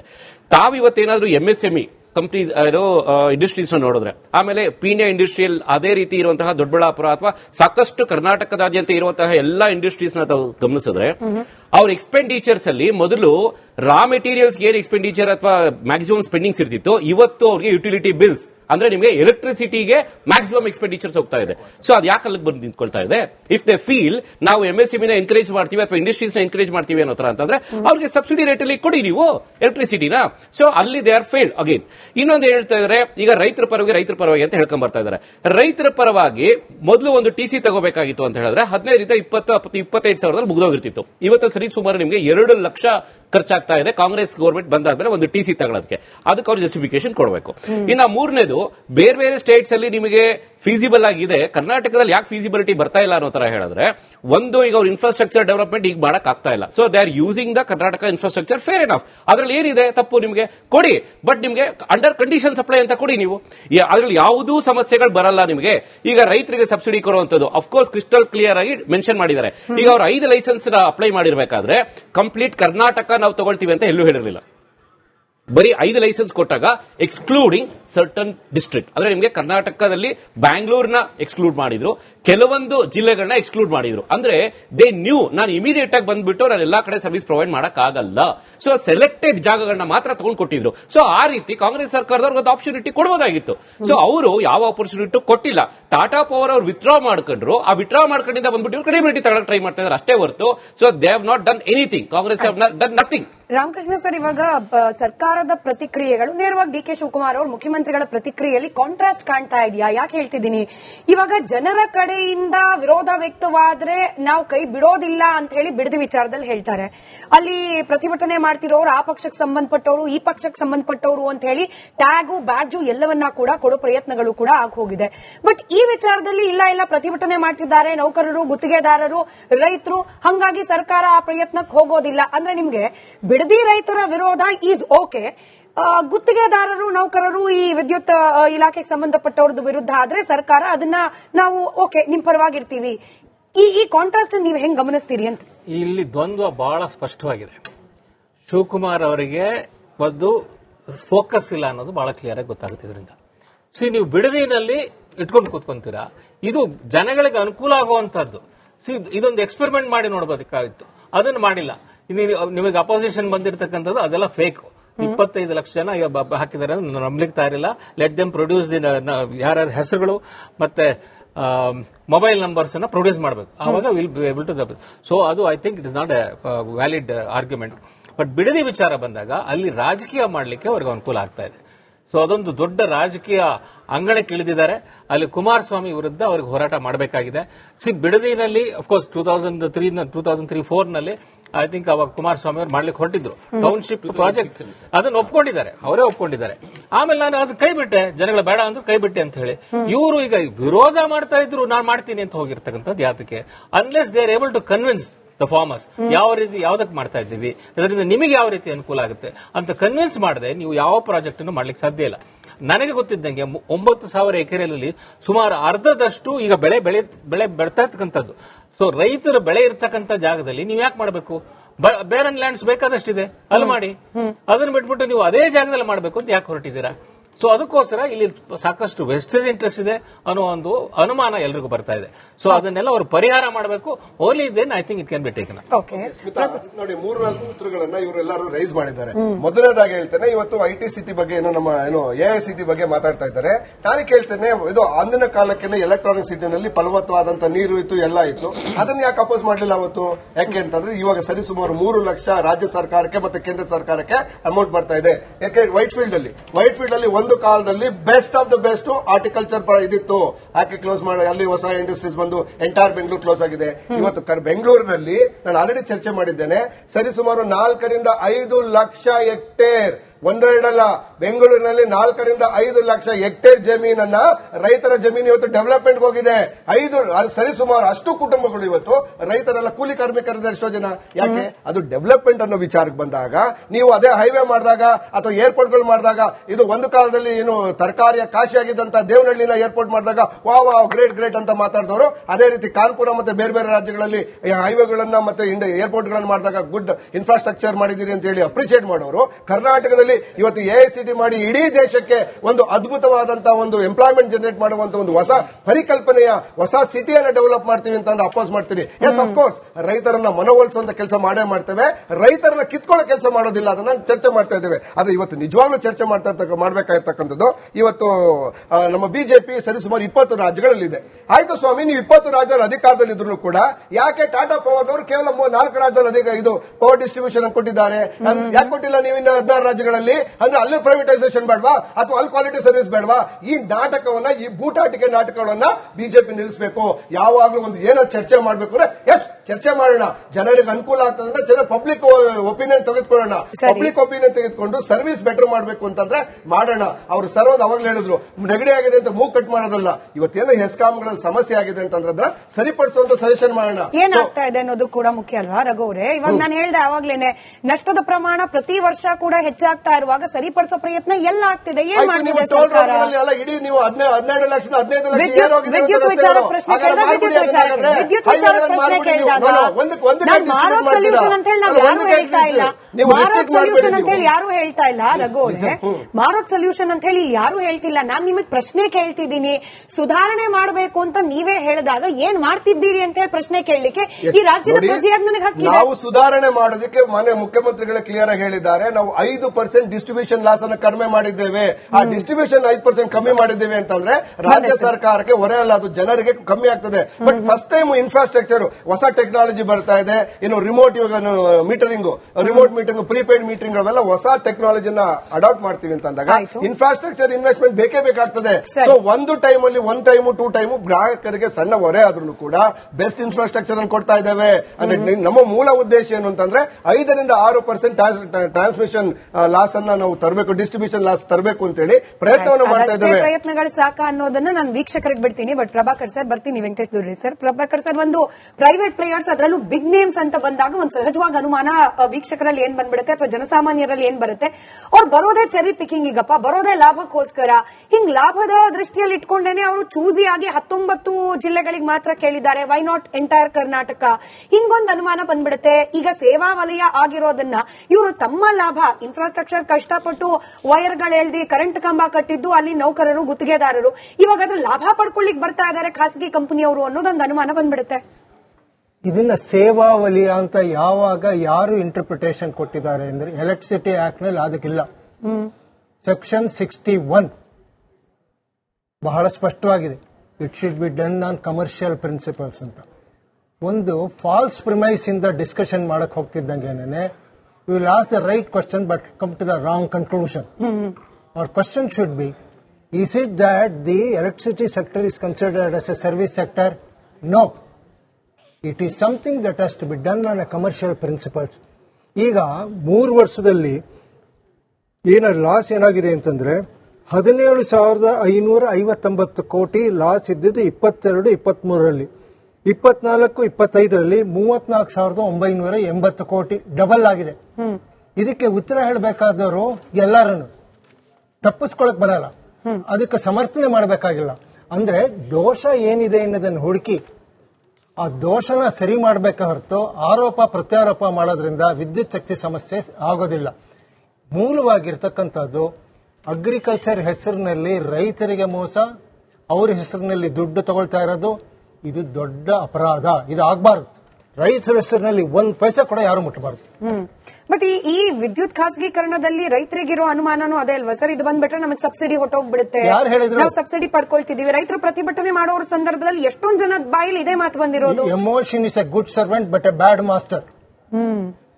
If we are able to tell half a dozen people the falsehood, ಒಂದು ಸುಳ್ಳು ಹೇಳ್ಬಿಟ್ರೆ 100 ಜನಕ್ಕೂ ಅದು ಸತ್ಯ ಆಗುತ್ತೆ. ಆಯ್ತು, ನಾವು ಹೈಪೋಥೆಟಿಕಲಿ ಅನ್ಕೊಂಡ್ಬಿಡೋಣ ಕರ್ನಾಟಕದಲ್ಲೂ ಕೂಡ ವಿದ್ಯುತ್ ಖಾಸಗೀಕರಣಕ್ಕೆ ಅವಕಾಶ ಸಿಕ್ಕಿಬಿಟ್ಟಿದೆ ಅಂತ ಹೇಳಿ. ಸಬ್ಸಿಡಿ ಇಂಟ್ಯಾಕ್ಟ್ ಆಗಿರುತ್ತೆ ಸರ್, ರೈತರಿಗೆ ಸಿಗ್ತಾ ಇರೋದು. ಸೆಕ್ಷನ್ 61G ಇದೆ. ಸೆಕ್ಷನ್ 61G ನಲ್ಲಿ ಗ್ರಾಜುಯಲ್ ಆಗಿ ರೆಡ್ಯೂಸ್ ಮಾಡಬೇಕು. ಎಲಿಮಿನೇಟ್ ಅಂತ ಇದ್ದಿದ್ದ ವರ್ಡ್ ಅನ್ನ 2007 ಅಮೆಂಡ್ಮೆಂಟ್ ನಲ್ಲಿ ತೆಗೆದಿದ್ದಾರೆ. ಎಲಿಮಿನೇಷನ್ ಇರಲ್ಲ, it will remain for all times to come as it stands today. And even the 22 ನಲ್ಲಿ ಹಾಕಿರ್ತಕ್ಕಂಥ ಅಮೆಂಡ್ಮೆಂಟ್ ಪ್ರೊವಿಷನ್ಸ್ ಬಿಲ್ ಇದೆಯಲ್ಲ ಅದರಲ್ಲೂ ಇದೆ. So it is wrong to assume that subsidies will be taken away. 100% wrong. But ಇನ್ನೊಂದು ಅನುಮಾನ ಏನ್ ವ್ಯಕ್ತಪಡಿಸ್ತಾ ಇದ್ದಾರೆ, ಈ ಖಾಸಗಿ ಅವ್ರ ಕೈಗೆ ಹೋದ ತಕ್ಷಣ ಅವ್ರದ್ದು ಅಗ್ರಿಮೆಂಟ್ ಅನ್ನ ಶಾಶ್ವತವಾಗಿ ಅವ್ರೇನ್ ಫಾಲೋ ಮಾಡೋದಿಲ್ಲ. ಯಾವಾಗ ಅವರು ಅಗ್ರಿಮೆಂಟ್ ಅನ್ನ ಉಲ್ಲಂಘನೆ ಮಾಡಕ್ ಬರ್ತಾರೆ, ಕಡೆಗೆ ರೈತರು ಕೋರ್ಟಿಗೆ ಹೋಗ್ಬೇಕಾಗತ್ತೆ ಅದನ್ನ ಪ್ರಶ್ನೆ ಮಾಡ್ಲಿಕ್ಕೆ. ಕೋರ್ಟ್ಗೆ ಅಂತ ಒಂದ್ಸತಿ ಹೋದ್ವಿ ಅಂತಂದ್ರೆ ಅದು 10 ವರ್ಷ 11 ವರ್ಷ ರೈತರು ಭೂಮಿಲಿ ಬೆಳೆ ಬೆಳೆಯೋದು ಬಿಟ್ಬಿಟ್ಟು ಇಲ್ಲದ ವಿಚಾರ ಕೋರ್ಟ್ ಅಲ್ಲಿಯೋ ರೀತಿಯಲ್ಲಿ ಆಗ್ಬಿಡುತ್ತೆ. ಈ ಅಗ್ರಿಮೆಂಟ್ ಗಳ ಬಗ್ಗೆನೇ ನಮಗೆ ವಿಶ್ವಾಸ ಇಲ್ಲ ಅಂತ ಹೇಳಿ ರೈತರು ಹೇಳೋದು ಕೇಳಿದೀನಿ. ತಪ್ಪು, ಆ ತಿಳುವಳಿಕೆ ತಪ್ಪು. ಆರ್ಟಿಕಲ್ 226 ಹೈಕೋರ್ಟ್ ಮುಂದೆ ಈ ಪ್ರಶ್ನೆ ಕೇಳಕ್ ಬರಲ್ಲ. ಅದಕ್ಕೆ ಕಾನೂನುಬದ್ಧವಾಗಿ ಮಾಡಿರ್ತಕ್ಕಂಥ ಒಂದು ರೆಗ್ಯುಲೇಟರಿ ಕಮಿಷನ್ ಇದೆ. ಡಿಸ್ಪ್ಯೂಟ್ಸ್ ಬಂದಾಗ ಈ ವಿಷಯದಲ್ಲಿ ಡಿಸ್ಪ್ಯೂಟ್ ರೆಸಲ್ಯೂಷನ್ಗೆ 3 ಹಂತದ್ದಿದೆ. CGRF consumers grievance redressal forum ಇದೆ. Next under section 126 appellate authority under section 127 ಇದೆ. ಆಮೇಲಿಂದ ಪ್ರತ್ಯೇಕವಾದಂತಹ ಸೆಕ್ಷನ್ಗಳಲ್ಲಿ ಕಂಪ್ಲೇಂಟ್ ಮಾಡೋದಕ್ಕೆ ಅವಕಾಶ ಇದೆ. ಹಾಗಾಗಿ ಸಾರಾಸಗಟಾಗಿ ಇದು ಏನೋ ಎಲ್ಲ ಹೋಗ್ಬಿಡುತ್ತೆ ಅಂತ ಹೇಳೋದು ಇದು ಒಂದು ಚಿತಾವಣೆ. ಇದು ತಪ್ಪಬೇಕು. ನಮ್ಮ ಜನರನ್ನ ನಾವು ಹಾದಿ ತಪ್ಪಿಸಬಾರದು. ನಮ್ಗೆ ಗೊತ್ತಿರೋದು ಇಷ್ಟು ಅಂತ ಹೇಳೋದ್ರಲ್ಲಿ ಒಂದು ವಿನಯ ಇದೆ. ಈ ರೀತಿಯಾಗಿ ದಾರಿ ತಪ್ಪಿಸೋ ಒಂದು ವ್ಯವಸ್ಥಿತವಾದಂತ ಪ್ರಯತ್ನ ಇದೆಯಲ್ಲ ಅದು ತಪ್ಪು. 2002ರಲ್ಲಿ 10,000 ಅಬ್ಜೆಕ್ಷನ್ಸ್ ಬಂದಿದ್ದು. ಅದರಲ್ಲಿ ನಾನೇ ಕೊಟ್ಟಿದ್ರಲ್ಲಿ ನಮ್ಮ ಸೆಕ್ರೆಟರಿ ಹೆಸರು ರಾಮಪ್ಪ ಅಂತ, ಎಲ್ಲರೂ ರಾಮಪ್ಪ ಅಂತಾನೆ ಬರೆದಿದ್ದು. ನನಗೆ ಅದರ ಅನುಭವ ಇದೆ. ಆದ್ರೆ ಕನ್ನಡದಲ್ಲಿ ಇಲ್ಲ, ಜನಕ್ಕೆ ಗೊತ್ತಾಗಲ್ಲ. ಫಸ್ಟ್ ನಾನು ಹೇಳೋದು ಕನ್ನಡದಲ್ಲಿ ಇದ್ದಿದ್ರೆ ಸ್ವಲ್ಪ ಮಟ್ಟಿಗೆ ಜನನಾರು ಓದ್ಕೋತಾ ಇದ್ರು. ಅದು ಒಂದೇ ಕಾರಣಕ್ಕೋಸ್ಕರ ನಿರಾಕರಣೆ ಮಾಡಬೇಕು ಅಂತಿಲ್ಲ. ಜನಸಾಮಾನ್ಯನೇ ಇದು 26+2 28 ವರ್ಷ ಆಯ್ತು. 1999 ರಿಫಾರ್ಮ್ಸ್ ಆಕ್ಟ್ ಬಂದಿದ್ದು, ತಿಳುವಳಿಕೆ ಬರಲಿಲ್ಲ. ಈಗ ರೈತರು ಬೆಂಗಳೂರಿನಲ್ಲಿ ಬಂದ್ರೆ ಎಷ್ಟು ಜನ ಬರ್ತಿದ್ರು ಸಾರ್ವಜನಿಕ ಬಹಿರಂಗ ವಿಚಾರಣೆಗೆ, ಬರೋದೇ ಇಲ್ಲ ಈಗ. ಯಾಕೆ ಅಂತಂದ್ರೆ ಅವ್ರಿಗೆ ಪರಿಭಾಷೆ ಗೊತ್ತಾಗ್ತಾ ಇಲ್ಲ. ನಾವು ಮೇನ್ ಸರ್ಕಾರ ಮಾಡಬೇಕಾಗಿರೋದೇನು ಅಂತಂದ್ರೆ ತಿಳುವಳಿಕೆ ಕೊಡಬೇಕು. ತಿಳುವಳಿಕೆ ಕೊಟ್ಟು ಇದರಲ್ಲಿ ಸಾಧಕಗಳೇನು ಬಾಧಕಗಳೇನು ಒಂದು ವಿಮರ್ಶೆ ನಡೆದರೆ ಪರಿಸ್ಥಿತಿ ಸುಧಾರಿಸೋ ಸಾಧ್ಯತೆ ಇದೆ. ಆ ಪ್ರಯತ್ನ ಕೇವಲ ಸರ್ಕಾರದ ಕಡೆಯಿಂದ ಮಾತ್ರ ಆಗ್ಬೇಕಾ? ವೆಂಕಟೇಶ್ ದೊಡೇರಿ ಸರ್ ವೆಂಕಟೇಶ್ ದೊಡೇರಿ ಸರ್ ಹತ್ರ ಒಂದು ಪ್ರಶ್ನೆ ಕೇಳ್ಕೊಂಡು ವಾಪಸ್ ನಿಮಗೇನೆ ಬರ್ತೀನಿ. ಇವಾಗ ಡೆಮೋಕ್ರೆಟಿಕ್ ಸಿಸ್ಟಮ್ ಅಲ್ಲಿ, ಪ್ರಜಾಪ್ರಭುತ್ವ ವ್ಯವಸ್ಥೆಯಲ್ಲಿ ಒಂದು ಕನ್ಸ್ಟ್ರಕ್ಟಿವ್ ಅಪೋಸಿಷನ್ ಅನ್ನೋದು ಬಹಳ ಮುಖ್ಯ ಆಗುತ್ತೆ. ಇವಾಗ ವಿದ್ಯುತ್ ಖಾಸಗೀಕರಣದ ಪರವಾಗಿದ್ದೀರೋ ವಿರುದ್ಧವಾಗಿದ್ದೀರೋ ನಿಮ್ ಪಕ್ಷದ ಐಡಿಯಾಲಜಿ ಅಜೆಂಡಾ ನಿಮಗ್ ಬಿಟ್ಟಿದ್ದು. ಬಟ್ ಇಂಥದ್ದು ಸಾಧಕ ಇದೆ, ಇಂಥದ್ದು ಬಾಧಕ ಇದೆ ಅಂತ ಹೇಳಿ ಸಾಮಾನ್ಯ ಜನರಿಗೆ, ನಿಮ್ಮ ವೋಟರ್ಸ್ಗೆ ತಿಳಿಸುವ ಪ್ರಯತ್ನ ಕನ್ಸ್ಟ್ರಕ್ಟಿವ್ ಆಗಿ ಎಲ್ಲ ಆಗ್ತಿದೆ ವಿರೋಧ ಪಕ್ಷದಿಂದ. You are also playing politics only, ರಾಜಕೀಯನೇ ಮಾಡ್ತಿರೋದು ನೀವು ಕೂಡ. ಮೇಡಮ್, ಇದು ಎಲೆಕ್ಟ್ರಿಸಿಟಿ ಆಕ್ಟ್ ಬಂದು 2003ನಲ್ಲಿ ಅದು ಬಂದ 23 ವರ್ಷಗಳ ನಂತರ ಮೊಟ್ಟ ಮೊದಲನೆಯಾಗಿ ಅಪ್ಲಿಕೇಶನ್ ಯಾರಾದರೂ ಸಲ್ಲಿಸಿದ್ರೆ ಅದು ಟಾಟಾ ಕಂಪನಿ ಅವರು ಮೇ 26ನೇ ತಾರೀಕು ಕರ್ನಾಟಕ ಎಲೆಕ್ಟ್ರಿಸಿಟಿ ರೆಗ್ಯುಲೇಷನ್ ಅಥಾರಿಟಿ ಮುಂದಗಡೆ ಅಫಿಷಿಯಲ್ ಆಗಿ ಅಪ್ಲಿಕೇಶನ್ ಹಾಕ್ತಾರೆ. ಜುಲೈ 2ನೇ ತಾರೀಕು ಅಪ್ಲಿಕೇಶನ್ ಅವರು ಜುಲೈ 2, 2026ಕ್ಕೆ ವಿತಿನ್ 1 ಮಂತ್ ಅಲ್ಲಿ 1.5 ತಿಂಗಳಲ್ಲಿ ಅವ್ರ ಅಪ್ಲಿಕೇಶನ್ ವಿಡ್ರಾ ಮಾಡ್ತಾರೆ. ಟಾಟಾ ಕಂಪನಿ ಅಂತ ಒಂದು ದೊಡ್ಡ ಕಂಪನಿ, ರಾಷ್ಟ್ರದಲ್ಲಿ ಇರತಕ್ಕಂಥ ದೊಡ್ಡ ಕಂಪನಿ, ಅದಕ್ಕೆ ಒಂದು ಮನವರಿಕೆ ಆಗ್ತದೆ. ಕರ್ನಾಟಕದ ರಾಜ್ಯದಲ್ಲಿ ಇವಾಗ ಬಂಡವಾಳ ಹೂಡಿಕೆ ಅದು ಮಾಡಿ ಇದನ್ನ ಮಾಡುವಂತ ಒಂದು ಕಂಡೀಸಿವ್ ಪೊಸಿಷನ್ ಇಲ್ಲ. ನೀವು ಇದನ್ನು ಖುಷಿಯಿಂದ ಹೇಳ್ಕೊಳ್ತಿದ್ದೀರಾ? ಕರ್ನಾಟಕ ರಾಜ್ಯ ಕಾಂಗ್ರೆಸ್ ಸರ್ಕಾರದ ಸ್ವತ್ತಲ್ಲ, ಕಾಂಗ್ರೆಸ್ ಪಕ್ಷ ಶಾಶ್ವತವಾಗಿ ಆಳ್ವಿಕೆ ಮಾಡೋದಿಲ್ಲ, ನಮ್ಮ ರಾಜ್ಯ ಇನ್ವೆಸ್ಟ್ಮೆಂಟ್ ಫ್ರೆಂಡ್ಲಿ ಇಲ್ಲ ಅನ್ನೋದನ್ನ ನೀವು ಖುಷಿ ಪಡ್ಬೋದಾ ಸರ್? ಬಿಜೆಪಿ ಪಕ್ಷ ಮಾಹಿತಿ ಗೊತ್ತಿಲ್ಲ ಸರ್. ಅವ್ರ ಸಮಯ ಅತ್ಯಂತ ನೋವಿನಿಂದ ಈ ಮಾತನ್ನ ಹೇಳ್ತಿದ್ದೀನಿ. ಕರ್ನಾಟಕ ರಾಜ್ಯಕ್ಕೆ ಏನು ಇನ್ವೆಸ್ಟ್ಮೆಂಟ್ ಬಂದು ಅದರಿಂದ ಬಂಡವಾಳ ಜನರೇಟ್ ಆಗಿ ರಾಜ್ಯದ ಜನರಿಗೆ ಕೆಲಸ ಸಿಗಬೇಕಾಗಿತ್ತು, ಅದ್ರ ಮೂಲಕ ಅಭಿವೃದ್ಧಿ ಸಾಧಿಸಬೇಕಾಗಿತ್ತು, ಅದ್ರ ಮೂಲಕ ರೈತರಿಗೆ ಅನುಕೂಲ ಆಗಬೇಕಾಗಿತ್ತು, ಅಂತಹ ಒಂದು ವಾತಾವರಣ ಈ ರಾಜ್ಯದಲ್ಲಿ ಇಲ್ಲ ಅಂತ ನಾವು ಚರ್ಚೆಗಳಲ್ಲಿ ನಿಮ್ಮೇ ಮಾತಿಂದ ಹೇಳೋದಾದ್ರೆ 2003ರಲ್ಲಿ ಬಂತು ಆಕ್ಟ್, ಇವಾಗ ಟಾಟಾ ಕಂಪನಿ ಬರ್ತಿದೆ ಅಂತಂದ್ರೆ ನಿಮ್ ಸರ್ಕಾರ ಇಲ್ಲಿ ಇರಬೇಕಾದ್ರೂ ಕೂಡ ಪ್ರಯತ್ನಗಳಾಗಲಿಲ್ಲ. ಅವಾಗ ಪ್ರಯತ್ನಗಳು ನೋಡಿ, ಯಾವುದೇ ಪಕ್ಷ ಆಡಳಿತದಲ್ಲಿರಲಿ, ಯಾವುದೇ ಪಕ್ಷ ವಿರೋಧ ಪಕ್ಷದಲ್ಲಿ ಈ ರಾಜ್ಯದ ಜನತೆಗೆ ಅನುಕೂಲ ಆಗುತ್ತಾ ಅನ್ನೋದೇ ಪ್ರಶ್ನೆ. ನಾವು ಬಿಜೆಪಿ ಇರಲಿ, ಜೆಡಿಎಸ್ ಇರಲಿ, ಕಾಂಗ್ರೆಸ್ ಇರಲಿ, ಅಥವಾ ಒಂದು ರಾಜ್ಯಪಾಲರ ರೂಲ್ ಇರಲಿ, ನಮ್ಮ ಒಂದು ನಡೆ, ನಮ್ಮ ನುಡಿ ಮತ್ತೆ ನಮ್ಮ ಬದ್ಧತೆ ಏನಿದೆ ಅಂದ್ರೆ ಈ ರಾಜ್ಯದ ರೈತರಿಗೆ ಅನುಕೂಲ ಆಗ್ತದಾ, ಈ ರಾಜ್ಯದ ರೈತನಿಗೆ, ಸಾಮಾನ್ಯ ವ್ಯಕ್ತಿಗೆ ಅನುಕೂಲ ಆಗ್ತದ ಅನ್ನೋ ಒಂದು ಪ್ರಶ್ನೆ ಮುಂದಿಟ್ಕೊಂಡು ಎಲ್ಲಾ ಪಕ್ಷಗಳು ಮಾಡುವಂತ ಕೆಲಸ. ಆದ್ರೆ ಇವತ್ತು ಕಾಂಗ್ರೆಸ್ ಸರ್ಕಾರ ಇವತ್ತು ಬಂದಂತ ಒಂದು ಅವಕಾಶವನ್ನ ಕಳ್ಕೊಂಡಿದೆ. ಇವರು ಸರ್ಕಾರದ ಮುಂದೆ ಹೋಗಲಿಲ್ಲ ಟಾಟಾದವರು, ಆದ್ರೆ ಅವರು so soon they realise this state is not conducive to invest the capital in this state, so therefore they withdraw the application. ಇದರಲ್ಲಿ ಯಾವುದೇ ರಾಜ್ಯ ಸರ್ಕಾರ ಆಗಲಿ, ಯಾವುದೇ ಮುಖ್ಯಮಂತ್ರಿ ಆಗಿರಲಿ, ಯಾವುದೇ ರಾಜ್ಯ ಸರ್ಕಾರ ಅದನ್ನ ಉಪಯೋಗ ತನ್ನ ಅಡ್ವಾಂಟೇಜ್ ತಗೊಳ್ಳೋಂಥದ್ದೇನಿಲ್ಲ. ಯಾವ್ದು ದೊಡ್ಡ ಕೆಲಸ ಏನ್ ಮಾಡಿಲ್ಲ ಅವರು. ಅವ್ರ ಅಪ್ಲಿಕೇಶನ್ 26ನೇ ತಾರೀಕು ಹಾಕಿದ್ರು, ವಿಡ್ರಾ ಮಾಡಿದ್ದಾರೆ. ನಿಮ್ದೇನು ರೋಲ್ ಇಲ್ಲ, ರೋಲ್ ಇಲ್ಲ. ವಿಷಯ ತಗೊಂಡೆ ಸರ್, 30 ಸೆಕೆಂಡ್ ಉಪಾಧ್ಯಾಯ ಸರ್ ಯಾಕೆ ಮಾಡ್ಲಿ, ಅದಾದ್ಮೇಲೆ ರಘು ದೊಡ್ಡೇರಿ ಅವ್ರು ಮಾತಾಡಿ. ಉಪಾಧ್ಯಾಯ ಈಗ ಮೇ 23 ಅಂದ್ರೆ ಮೇ 26 ಅಂದ್ರೆ ಅಷ್ಟೊತ್ತಿಗಾಗಲೇ ಶಿವಕುಮಾರ್ ಸರ್ಕಾರ ಬಂದಿತ್ತಲ್ವ? ಇಲ್ಲ, ಇನ್ನು ಒಂದು. ಹಾಗಾದ್ರೆ ಓಹೋ, ಇಲ್ಲೇನೋ ರಾಜಕೀಯ ನಡೆದಿದೆ ಅನ್ಸುತ್ತೆ. ಬಹುಶಃ ಸಿದ್ದರಾಮಯ್ಯ ಅವರ ಕಾಲದಲ್ಲಿ ಇದಕ್ಕೊಂದು ಚಾಲನೆ ಕೊಡಕ್ ಹೊರಟಿದ್ದು, ಈಗ ಇವರು ವಿಡ್ರಾ ಮಾಡಿದ್ದಾರೆ ಅಂತ ಅನ್ಸುತ್ತೆ. I don't know what reason and we'll have to find out. So that is something very mysterious. ಎರಡನೇದಾಗಿ ಅವ್ರು ಹೇಳೋದು ನಾನು ಖಂಡಿತ ಒಪ್ತೀನಿ. ಈಗ ಇಲ್ಲಿ ಇನ್ವೆಸ್ಟ್ಮೆಂಟ್ ಮಾಡ್ಲಿಕ್ಕೆ ಇದೇ ಇಲ್ಲ, ಏನೋ ದ ಕೈಂಡ್ ಆಫ್ ಸಿಚುಯೇಷನ್ ವಾತಾವರಣ ಹೋಗಿದೆ. ಇಲ್ಲಿ ಇರ್ತಕ್ಕಂಥ ಕಂಪನಿಗಳು, ಇಲ್ಲೇ ಇರ್ತಕ್ಕಂಥವು ಎಕ್ಸ್ಪಾನ್ಷನ್ ಹೈದರಾಬಾದ್ ತಗೊಂಡೋಗ್ತಾ ಇದ್ದಾರೆ, ಮುಂಬೈ ತಗೊಂಡೋಗ್ತಾ ಇದ್ದಾರೆ, ಇಲ್ಲಿ ಮಾಡ್ತಾ ಇಲ್ಲ. So that is the whole reason why there is not. ಆಮೇಲೆ ನೀವು ಎಲೆಕ್ಟ್ರಿಸಿಟಿ ರೇಟ್ ಸಿಕ್ಕಾಪಟ್ಟೆ ಮಾಡಿದ್ರಿ ಬೇರೆ ಎಲ್ಲ ಕಂಪೇರ್. ಆಮೇಲೆ all rates are going up, land rates are going up compare to other states. So naturally ಇಲ್ಲಿ ಇನ್ವೆಸ್ಟ್ಮೆಂಟ್ ಕ್ಲೈಮೇಟ್ ಹಾಳಾಗ್ತಾ ಇದೆ. ನೋಡಿ, ಮೊದಲನೇದಾಗಿ ನಮ್ಮ ಮಿತ್ರರು ಮಾತಾಡ್ತಾ ಇದ್ರು, ಇದು ಎಲೆಕ್ಟ್ರಿಸಿಟಿ ಆಕ್ಟ್ ಬಂದಿದ್ದು 2003 ವಾಜಪೇಯಿ ಅವರು ತಂದ್ರು. 2003 ಬಂದ್ರು 23 ವರ್ಷ ಆದ್ರೂ ಬಿಜೆಪಿ 20 ರಾಜ್ಯಗಳ ಅಧಿಕಾರದಲ್ಲಿದ್ರು, ಕೇವಲ 4ರಲ್ಲಿ ಯಾಕೆ ಅದನ್ನು ಇಂಪ್ಲಿಮೆಂಟ್ ಮಾಡಿದ್ದಾರೆ ಅಂತ ಅವರೇ ಉತ್ತರ ಕೊಡಬೇಕು. ಅಂದ್ರೆ ಯಾವುದೇ ಸರ್ಕಾರ ಇದ್ರೂ ಅಂದ್ರೆ 23 ವರ್ಷ ಆದ್ಮೇಲೆ ಯಾಕೆ ಟಾಟಾ ಪವರ್ ಅವರು ಇವಾಗ ಇದಕ್ಕೆ ಬಂದಿದ್ದಾರೆ? 23 ವರ್ಷ ಯಾಕೆ ಇದ್ರು ಅವರು? ರಾಜ್ಯದ ಸೀನಿಯರ್ ಆಫೀಸರ್ ಚರ್ಚೆ ಮಾಡಬೇಕಾದ್ರೆ ನೀವು ಓದ್ಕೊಂಡು ಇದು ನನ್ನ ಮಾತಾಡಬೇಡಿ. ರಾಜ್ಯದ ಜನ ತೀರ್ಮಾನ ಮಾಡ್ತಾರೆ. ರಾಜ್ಯದ ಜನ ನೀವು ಅಲೋ ಮಾಡ್ತಿಲ್ಲ ಮೇಡಮ್. ನಿಮ್ಮ ಅಬ್ಜೆಕ್ಷನ್ಗೂ ನಾನು ಅವಕಾಶ ಕೊಟ್ಟಿದ್ದೀನಿ, ವೀಕ್ಷಕರಿಗೆ ಗೊತ್ತಾಗ್ಲಿ ಅಂತ ಹೇಳಿ ಅವ್ರ ವಿಷಯ ಮುಗಿಸ್ಲಿ. ಸೊ ರಾಜ್ಯದ ಜನ ತೀರ್ಮಾನ ಮಾಡ್ತಾರೆ. ಸೊ ಇವತ್ತು ಎಲ್ಲಾ ಕಡೆ ನಾವೇನ್ ಮಾಡ್ತಾ ಇದ್ವಿ, ಡಿಸ್ಟ್ರಿಬ್ಯೂಷನ್ ಜಾಸ್ತಿ ಇದೆ, ಲಾಸಸ್ ಜಾಸ್ತಿ ಇದೆ. ಸೊ ಹಾಗಾಗಿ ಗ್ರಾಹಕರಿಗೆ ಏನೋ ಹೊರೆ ಆಗ್ತಾ ಇದೆ ಅಂತ ಹೇಳಿ ನಾನು ಒಂದು ಸ್ಟ್ಯಾಟಿಸ್ಟಿಕ್ಸ್ ಅನ್ನು ನಿಮಗೆ ಕೊಡ್ತೇನೆ. ಬಿಹಾರ ರಾಜ್ಯದಲ್ಲಿ 20ರಿಂದ 25% ಡಿಸ್ಟ್ರಿಬ್ಯೂಷನ್ ಲಾಸ್ ಇದೆ, ಉತ್ತರ ಪ್ರದೇಶದಲ್ಲಿ 17% ಲಾಸ್ ಇದೆ, ಮಧ್ಯಪ್ರದೇಶದಲ್ಲಿ 20% ಲಾಸ್ ಇದೆ, ಮಹಾರಾಷ್ಟ್ರದಲ್ಲಿ 15% ಲಾಸ್ ಇದೆ, ಕರ್ನಾಟಕದಲ್ಲಿ 12% ಲಾಸ್ ಇದೆ. ಅಂದ್ರೆ ಬಿಜೆಪಿ ಅಧಿಕಾರದಲ್ಲಿರ್ತಕ್ಕಂಥ ಪ್ರಶ್ನೆ ಕೇಳ್ತಾ ಇದ್ದೀನಿ. ಕಡಿಮೆ ಮಾಡೋದು ಮಾತ್ರ ಸಾಧನೆನಾ? ನಿಮ್ದೇ ಉತ್ತರ ಬೇಕು ಸರ್. ಕೇವಲ ಟ್ರಾನ್ಸ್ಮಿಷನ್ ಲಾಸ್ ಅನ್ನ ಕಡಿಮೆ ಮಾಡೋದು ಮಾತ್ರ. ರಘು ಸರ್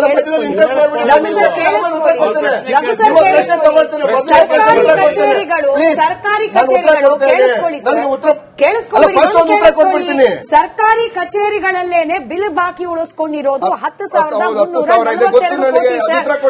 ನಿಮ್ಮ ಗವರ್ಮೆಂಟ್ ಡಿಪಾರ್ಟ್ಮೆಂಟ್ಸ್ ಕೂಡ ಉತ್ತರ ಕೊಡ್ತೇನೆ, ಪ್ಲೀಸ್ ಉತ್ತರ ಕೊಡ್ತೇನೆ. ಆಯ್ತು ನೋಡಿ, ಇದೊಂದು ಸ್ಟ್ಯಾಟಿಸ್ಟಿಕ್ಸ್ ಹೇಳಿದೆ. ಅಂದ್ರೆ ಬಿಜೆಪಿ ಅಧಿಕಾರದಲ್ಲಿರ್ತಕ್ಕಂಥ ರಾಜ್ಯಗಳಲ್ಲೇನೆ 20% ಹತ್ತತ್ರ ಇದು ಡಿಸ್ಟ್ರಿಬ್ಯೂಷನ್ ಲಾಸ್ ಇದೆ ಅಂತಂದ್ರೆ ಅಲ್ಲಿ ಯಾವುದೇ ಇದು ಕ್ರಮವನ್ನು ತೆಗೆದುಕೊಂಡಿಲ್ಲ. ಮೊದಲನೇದು. ಈಗ ನಾವು ಸಾಲದ ಬಗ್ಗೆ ಮಾತಾಡೋಣ. ಈಗ ಉತ್ತರ ಪ್ರದೇಶದಲ್ಲಿ 85,000 ಸಾಲ ಇದೆ, ಯಾವುದು ಎಸ್ಕಾಂಗಳದ್ದು. ರಾಜಸ್ಥಾನಲ್ಲಿ 87,000 ಕೋಟಿ ಇದೆ, ತಮಿಳುನಾಡಲ್ಲಿ 1,77,000 ಇದೆ, ಆಂಧ್ರ ಪ್ರದೇಶದಲ್ಲಿ 30,000 ಇದೆ, ಕರ್ನಾಟಕದಲ್ಲಿ 34,000, ಹರಿಯಾಣದಲ್ಲಿ 25,000. ಅಂದ್ರೆ ಬಹುತೇಕ ಎಲ್ಲ ಬಿಜೆಪಿ 34,000 ತಪ್ಪಿದೆ.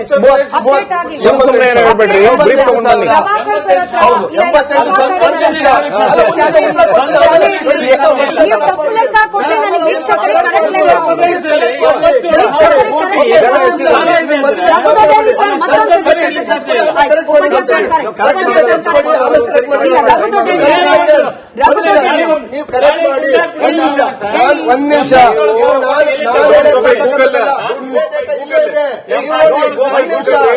ಒಂದ್ ನಿಮಿಷ, ಇದು ಡೇಟಾ ನನ್ನ ಡೇಟಾ ಅಲ್ಲ, ಪಬ್ಲಿಕ್ ಡೊಮೈನ್ ಅಲ್ಲಿ ಅವೈಲಬಲ್ ಇರ್ತಕ್ಕಂಥ ಡೇಟಾ.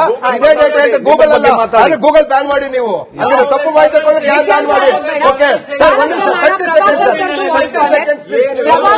ಮಾತ್ರ I gave you 2 minutes and I gave you straight 2 minutes. Prabhakar sir, ಸಾಲದ ಲೆಕ್ಕ ಕರೆಕ್ಟ್ ಅವ್ರು ಕೊಡ್ತಾ ಇರೋ ಲೆಕ್ಕ 37,000 ಕೋಟಿ ಅಂತ ಏನೋ ಹೇಳ್ತಿದ್ದಾರೆ. ಕರೆಕ್ಟಾ ಸಾಲದ ಲೆಕ್ಕ? ಕರ್ನಾಟಕ ರಾಜ್ಯ ಇಡೀ ರಾಷ್ಟ್ರದಲ್ಲಿ ಮೊದಲನೇದು, 34,980 ಕೋಟಿ ಇದೆ. ಅದನ್ನ ಬಿಟ್ರೆ ನೆಕ್ಸ್ಟ್ ಗೋಸ್ಟ್ ಆಂಧ್ರ ಪ್ರದೇಶ್ 29,420 ಕೋಟಿ ನಷ್ಟ. ನನ್ನ ಒಂದು ಚಿಂತನೆ, ನನ್ಗೊಂದು ಮನಸ್ಸಿಗೆ ಅಳುಕಾಗೋದೇನು ಅಂದಾಗ, ಮುಳುಗ್ತಾ ಇರೋ ಹಡಗನ್ನ ತೂತ್ನ ಮುಚ್ಚಿ ಅದನ್ನ ಫ್ಲೋಟಿಂಗ್ ನಲ್ಲಿ ಇಡಬೇಕು. ಇಲ್ಲದೆ ಅದು ಸುತ್ತಮುತ್ತಲಿರೋದನ್ನ ಎಲ್ಲಾರನ್ನೂ ಎಳ್ಕೊಂಡು ಒಳಕ್ ಹೋಗ್ಬಿಡುತ್ತೆ. ಅರ್ಜೆಂಟ್ ಆಗಿ ಮಾಡಬೇಕಾಗಿರ್ತಕ್ಕಂಥದ್ದು 47,993 ಕೋಟಿ ಸರ್ಕಾರ ಗ್ಯಾರಂಟಿ ನಿಂತಿದೆ, ಇನ್ವೆಸ್ಟ್ ಮಾಡಿದೆ. ಬಟ್ ಒರಿಜಿನಲ್ ಆಗೋದು ಮಾಡಿದ್ದು 18,000 ಕೋಟಿ ಮಾತ್ರ. 18,000 ಕೋಟಿ. ಇವಾಗ 4 ಸಪ್ಲೈ ಕಂಪನೀಸ್ ಅಲ್ಲಿ ರಿಟರ್ನ್ ಆಫ್ ಈಕ್ವಿಟಿ 0 ಅಂದ್ರೆ ಅದು ಇದೇ ಇಲ್ಲ, ಇನ್ವೆಸ್ಟ್ಮೆಂಟೇ ಇಲ್ಲ. ಈ ಒಂದು ಚಿಂತನೆ ನಡೆದೇ ಹೋದ್ರೆ, ಒಂದು ವಿಮರ್ಶೆ ಮಾಡದೆ ಹೋದ್ರೆ, ನಾವು ಯಾವುದೋ ಒಂದು ದಾರಿನಲ್ಲಿ ಹೋಗ್ತಾ ಇರ್ತೀವಿ. ಆ ದಾರಿ ಸರಿಯಾದ್ದಲ್ಲ. ಸ್ಪಷ್ಟವಾದಂತಹ ಚಿಂತನೆ, ರಾಜ್ಯದ ಹಿತದೃಷ್ಟಿ, ರಾಷ್ಟ್ರದ ಹಿತದೃಷ್ಟಿ ಇಟ್ಕೊಂಡು ಯೋಚನೆ ಮಾಡಿದ್ರೆ ಇದಕ್ಕೇನು, what is the way in which you are going to attack this problem, how we are going to, what is the time frame, who is going to monitor, who is going to implement, that is the question. ನನಗೆ quick ಆಗಿ 10 second ಅಷ್ಟೇ. Ramesh sir ಹತ್ರ ನನಗೆ ಉತ್ತರ ಬೇಕು. Really sorry Raghu sir, ನಿಮಗೆಲ್ಲಕ್ಕಿಂತ ಜಾಸ್ತಿ ಕೊಟ್ಟಿದ್ದೀನಿ.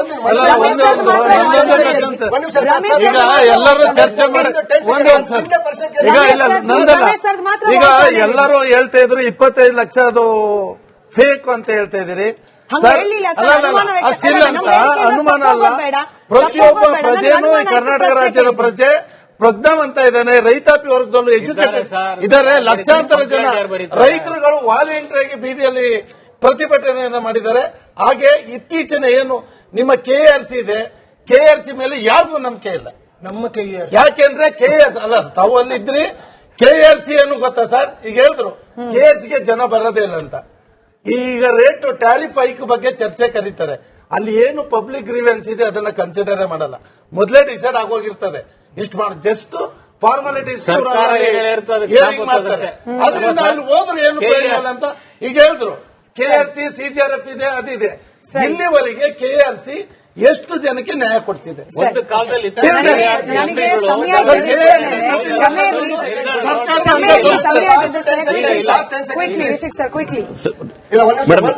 Sir, ನೀವು ಸಾಕಷ್ಟು ಮಾತಾಡಿ 90% ನೀವೇ ಮಾತಾಡಿದ್ರ, ಮಾತಾಡಕ್ಬಿಡಿ.